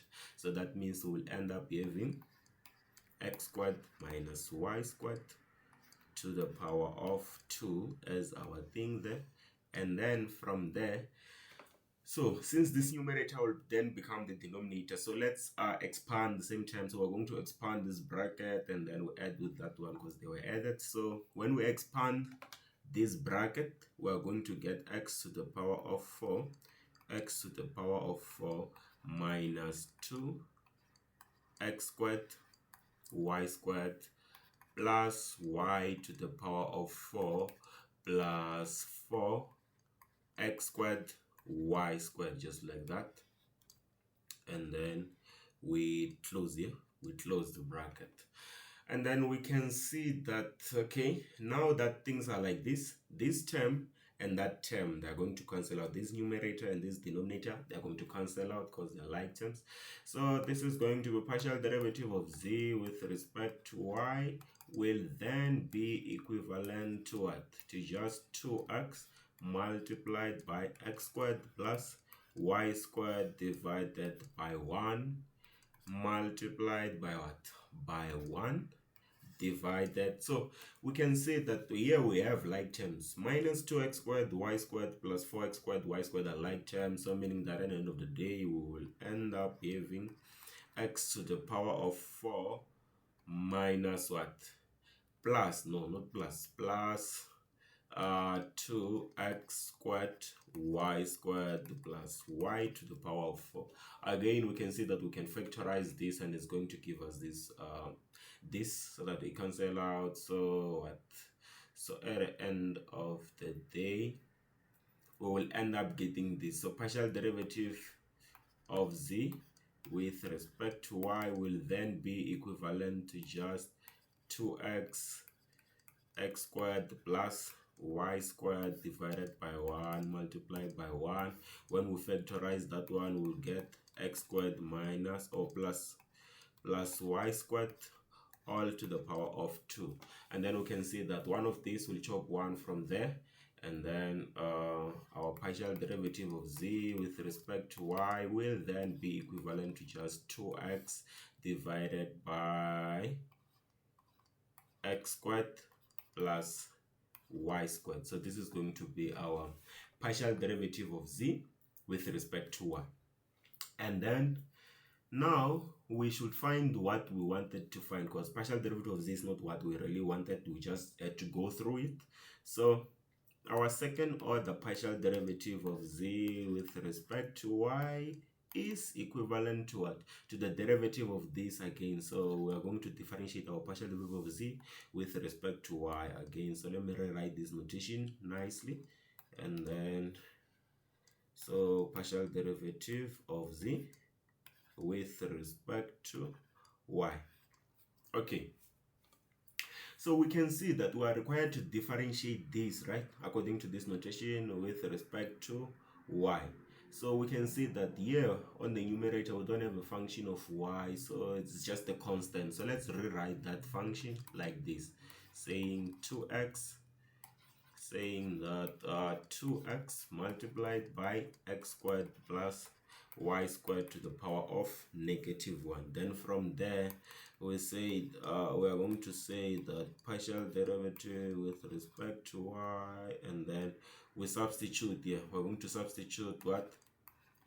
2x multiplied by x squared plus y squared to the power of -1. So we're just going to, which I just substituted partial derivative of z with respect to y here, so it became like that. So now we just need to continue from there. So that means partial derivative, second order partial derivative of z with respect to y will be equivalent to so this is a constant, so we're going to start with this outside bracket and say -1 multiplied by 2x. This is going to be minus what? Minus 2x multiplied by x squared plus y squared to the power of -2, because of you will subtract 1 again from there. And then we multiply this by the derivative of what? Of the inside bracket. This is of, or the derivative of what's inside the bracket. So we know that x is a constant, so we're derivating with respect to y. So this is just going to be the derivative of y, which is going to be 2y. And then we can rewrite this nicely, of course, and then it will look like negative 4xy divided by what? By x squared plus y squared to the power of 2. And then this is how it's going to look like. So remember, guys, remember, again, you should remember another thing. We're remembering a lot of things. Remember, the question wants us to show that, remember that the question wants us to show that second order partial derivative of z with respect to x plus second order partial derivative of z with respect to y is equivalent to 0. So we're going to do that. So that means we're just going to substitute these two terms because we found them and see if they are really equivalent to 0. So our left hand side is equals to, so let's start with second order partial derivative of z with respect to x and see and substitute it because we found it. So let me just scroll up and show you what our answer was. So our answer was this 4xy divided by x squared plus y squared all to the power 2. So that was our second order. So this was 4xy divided by x squared plus y squared to the power of 2. And then this one of y, we just found it, so I'm just gonna take that and substitute it here. And then when I substitute it, you can see that we get 4xy divided by x squared plus y squared to the power of 2. And then when we add the 2, this is equivalent to 0. So our left hand side is then equivalent to 0. This and this cancel out, we get 0. So therefore our left hand side equals to the right hand side. Therefore we've shown that that thing is really equivalent to 0. And then now we should just do 2 last questions and then we'll wrap it up. So we have this question. Let me just check it up.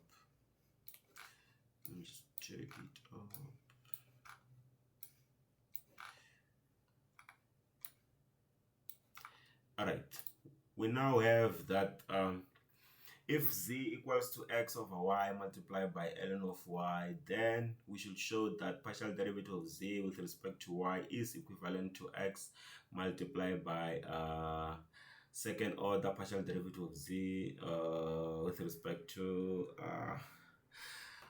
yx there. So yeah, let's start. So what does this mean? It means that we have to find all of these notations that they wrote here and then we see what is what. So let's start with with partial derivative of z with respect to y. So partial derivative of z. So let's start. So partial derivative of z with respect to y is going to be equivalent to what? So if we are differentiating with respect to y, it means that x is a constant, right? So meaning that we are going to differentiate this using product rule because we have a function of y and a function of y multiplying each other. So allow me to rewrite that z like this. So allow me to write z is equivalent to xy to the power of -1 multiplied by ln of y. Remember, x is just a constant. Remember, just x is a constant. So allow me to rewrite this function in the form of this so that you can see what is happening. So we're going to differentiate this using product rule. So when we use product rule, we're going to differentiate this and then we copy that, you know the rule. So yeah, let's go. So x is a constant because we're differentiating with respect to y. So this is going to be what? X minus x multiplied by y to the power of -2, right? So let me just write x over y squared minus x over y squared multiplied by ln of y. So what I did here, I differentiated with respect to y. So negative there comes down there, and then we subtract -1 again, it will be -2. Then I take it to down here, it becomes y squared. Then I copy ln of y because of I'm using product rule. Then I say plus from the product rule. Now I copy this guy, which is just x over y multiplied by the derivative of ln of y. Whenever we differentiate ln, we say we put a fraction, and then on the denominator we just copy the argument, and then on our numerator there we differentiate the argument. So argument y, when we differentiate it, it becomes 1. So all in all, this will be what? This will be equivalent to what? I can say that we'll get y squared. So at the end of the day, we'll end up getting that. We can even take x as a common factor there. So we will end up getting that x. Okay, if we take x as a common factor, we'll end up getting ln of y, or minus ln of y plus 1 or divided by y squared. Should I have jumped steps? Let me just show you all steps so that you can see that what is happening. This is the same as minus x. So let me write it down here. So partial derivative of z with respect to y is equivalent to minus x ln of y divided by y squared plus x divided by y squared. So from here we can take x over y squared as our common factor, right? So if we do that, we are going to get this.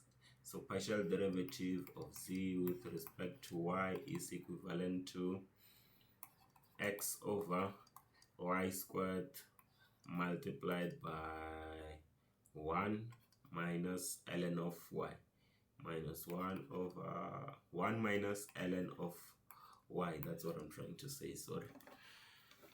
Okay, now let's find these notations that we can see what is what there. So if we find, so yeah, let's try to find this notation. We can say that this notation, if we rewrite it nicely, if I were to rewrite this notation nicely, let me rewrite it here so that you can see what to find and what not to find.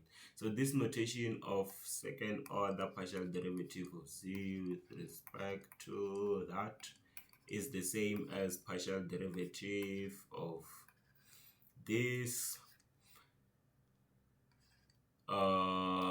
with respect to x. So this is what this notation means. So that it means that we should differentiate partial derivative of z with respect to x, and then differentiate the result of that again with respect to y. So meaning that we should first find from this given equation of z, let's first find partial derivative of z with respect to x, and then differentiate it with respect to y. Okay, so now let's go. So z is equivalent to that. So now let's start. So meaning that if z is equivalent to xy multiplied by ln of y, and then now we're required to differentiate with respect to x, that means partial derivative of z with respect to x is going to be equivalent to what? So y and y are constant, so ln of y and 1 over y are constant, so we just differentiate with respect to to x. There we'll just get 1 over y multiplied by ln of y, which is just gonna be ln of y divided by y, which is the same as y to the power -1 multiplied by ln of y, just like that. Makes sense, right? Yeah, it is too. So according to this notation, that we should differentiate this partial derivative of z with respect to x. We should differentiate the result of that with respect to y. So let's go. So now let's find that notation that they want, which is second order partial derivative of z. Okay, second order partial derivative of z with respect to y is equivalent to what? Pi. Okay, let me write this notation nicely first. So this means that we are differentiating partial derivative of z with respect to x, just like this. So we're just going to substitute this result here. So let's go. This is the same as partial derivative with respect to y of what? So when I substitute this in here, we are going to get negative. Okay, let's put it y to the power negative 1 multiplied by ln of y, just like that. So we can say that we need to differentiate this with respect to y. So we have a function of y and a function of y multiplying each other. So for us to differentiate that, we must use product rule. So that means second order partial derivative of z with respect to y with respect to x is equivalent to what? So when we start by this one, we'll get negative 1 y squared multiplied by ln of y. When we differentiate this and then we copy that, right, we'll get this. When we differentiate that, we'll get minus 1 to the power negative y squared, which is this, and then multiplied by ln of y. Then we say plus. Now we copy y to the power negative 1, so I copy y to the power negative 1 like that. I differentiate ln of y, it becomes what? 1 over y, right? So this is the same as second order is equivalent to partial derivative of y multiplied by is equivalent to what? So you can see that we have minus ln of y minus minus ln of y divided by y squared plus 1 over y squared. So you can see that we can take out 1 over y squared as our common factor here. So if we take out 1 over y squared as our common factor, we'll get this. So partial second order is then going to be equivalent to what? To 1 over y squared into what? Into 1 minus ln of y. So let's go back to our question. So this question wanted us to show that this first order partial derivative of z with respect to x is equivalent to x multiplied by second order partial derivative of z with respect to that. So now that we have this order, let's see that when we multiply by x, is it really equivalent to that? So let's see that. So therefore let's see that so x multiplied by that order of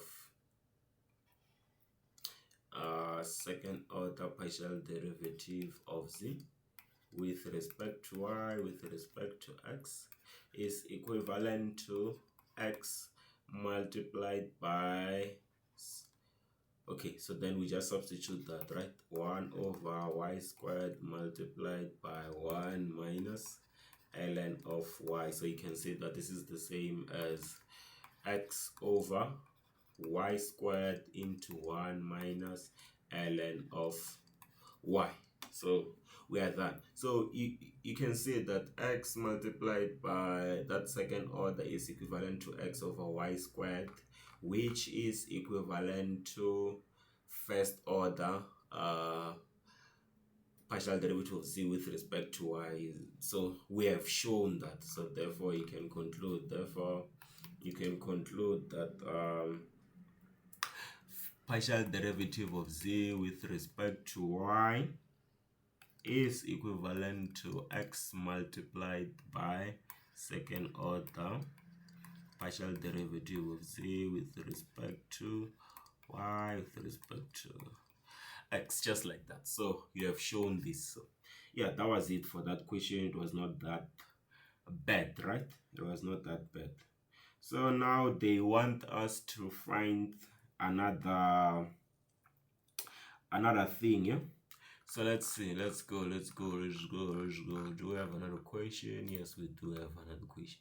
So yeah, let's quickly do this one and then we will see what happens. We'll see what happens from there. Yeah, I'm just taking this question up. Okay. On this question, we are required to find that the second order partial derivative of z with respect to y, well, to evaluate the second order partial derivative of z with respect to y when x is equivalent to -3 and also when y is equivalent to 1, right? So let's go and check our first order partial derivative of z with respect to y, because I think we worked on it at first with respect to y. Yes, we did it here. Here it is. Here it is, right? So we worked on it. So let's just say copy. We go and paste it here so that we can work from it there. Alright, so now we have our first order. The only thing that we need to now find is the second order. So from this, let's find the second order. So second order is going to be equivalent to what exactly? So yeah, let's go. I don't know if we can just multiply this first and then yeah, I feel like that way it can make our life easier. We won't have like long things. So yeah, let's factorize, let's multiply out this. So this is the same as partial derivative of z with respect to y is equivalent to just x y squared minus x ln of y divided by y squared. And then since we are required to differentiate with respect to y again, let me rewrite this notation again in a simple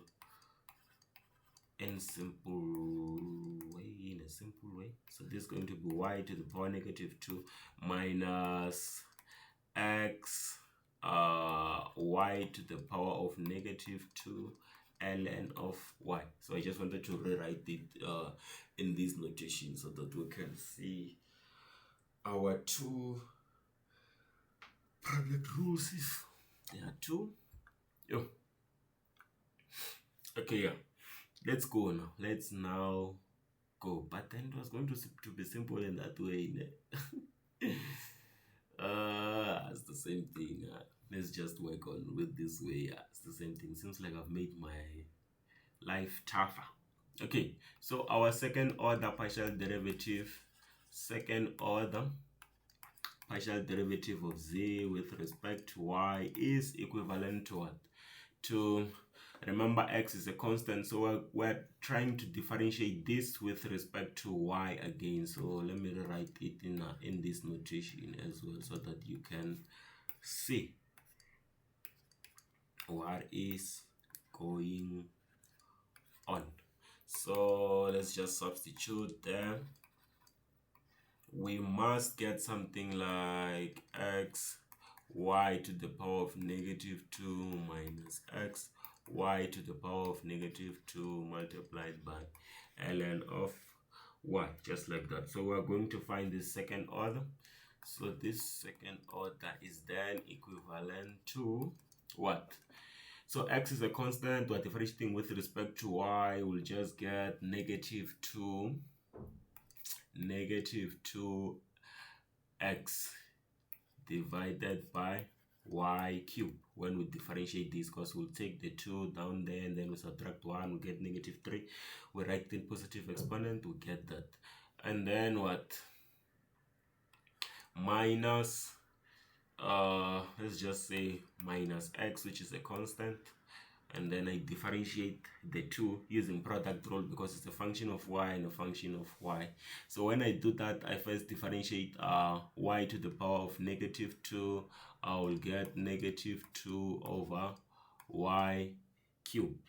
I'll get -2 over y cube, and then which is multiplied by ln of y, like that, because I must copy the other thing. If I'm using product rule, I am using it basically. And then we say plus because of we're using product rule. Now we copy this. This is just 1 over y squared multiplied by the derivative of ln of y is just 1 over y. And then we will end up getting this if we simplify. So second order partial derivative of z with respect to y will then be equivalent to -2x upon y cube plus 2xy multiplied by ln of y divided by y cube minus what? It's going to be minus x over y cube over y cube. And then we still have other like terms. Let's say just to confirm this by that positive, and then 2x. What is this y coming from? So yeah, this is just 2x, guys. This is just 2x. I wrote nonsense. So yeah, this is just 2x, and then multiplied by ln of y multiplied by x over y cube. So we can say that we have like terms, this term and that term, they are like terms, and then they're going to add each other to get something like, with respect to y, we'll get -3x divided by y cube plus 2x ln of y divided by y cube. So yeah, we can also just make add this to make this to have same denominator, because the denominator is the same. So let me just make them to have the same denominator by saying plus and then divided by y cube, just like that. So let's go. So now the question wanted us to evaluate that at when x is equals to 2 and when x is equals to -3 and when y equals to +1. So this second order, now we're going to evaluate it at x equals to -3 and y equals to +1. So this is going to mean that we are going to substitute x by -3 and y by +1. So this is going to be -3 ln of 1 is 0, okay, divided by 1 to the power of 3. So we are going to get that this is equivalent to what? To -3 by that is 9, and then ln of 1 is 0, that will cause this 0, and then 9 divided by 1 is just your 9. So this is your final answer that you must get. Okay, last question ya mafelo, question ya ku hetelela. Okay, I voneni ku swi endlisa xinjhani laniwani. Yeah, this is the last question, guys. This is the last question.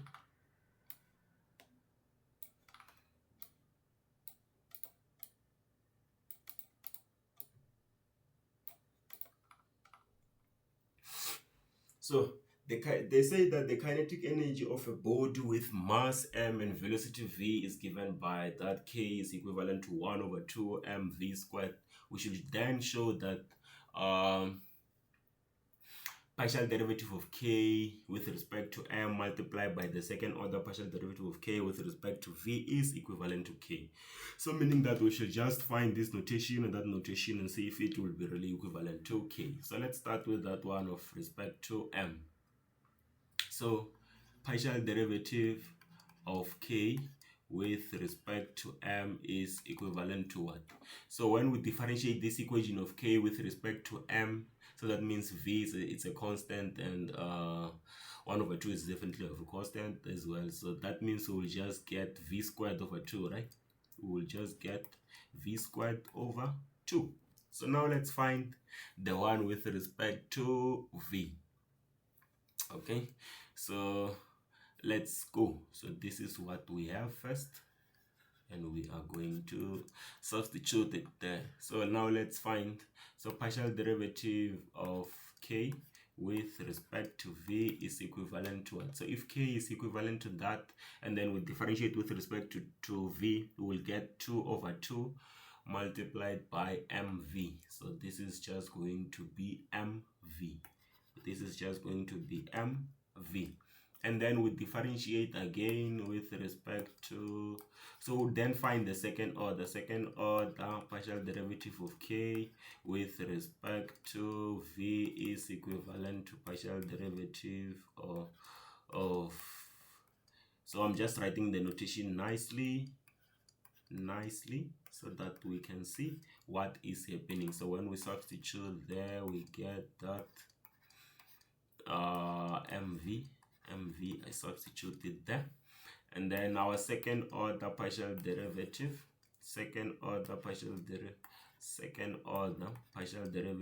of k with respect to v is then going to be, we're just gonna differentiate this with respect to v. So that means m is a constant, so we'll just get that this is equivalent to m. So we now have our second order. So now therefore we should show that, right? So now we should show that partial derivative of k, so we should show that partial derivative of k multiplied partial derivative of k with respect to m multiplied by partial derivative, second order partial derivative of k with respect to v is going to be equivalent to what? To k, right? So we should show that. So on our left hand side, we're just gonna substitute. So first order partial derivative of k with respect to m is equivalent to what? To mv, right? To mv, right? With respect to, no, first order partial derivative of k with respect to m is equivalent to v squared over 2. That's what I'm trying to say. V squared over 2, and then this is multiplied by what? By this second order with respect to v, which is just equivalent to m. So let's see. So let's rewrite this nicely. Our left hand side is equivalent to 1 over 2 mv squared. So remember that we were told that k is equivalent to 1 over 2 mv squared. So therefore our left hand side is equivalent to k, and therefore we've proved that our left hand side is equivalent to the right hand side. So yeah, that was it for that question. I hope you got it. I'll see you in the next video. Take care.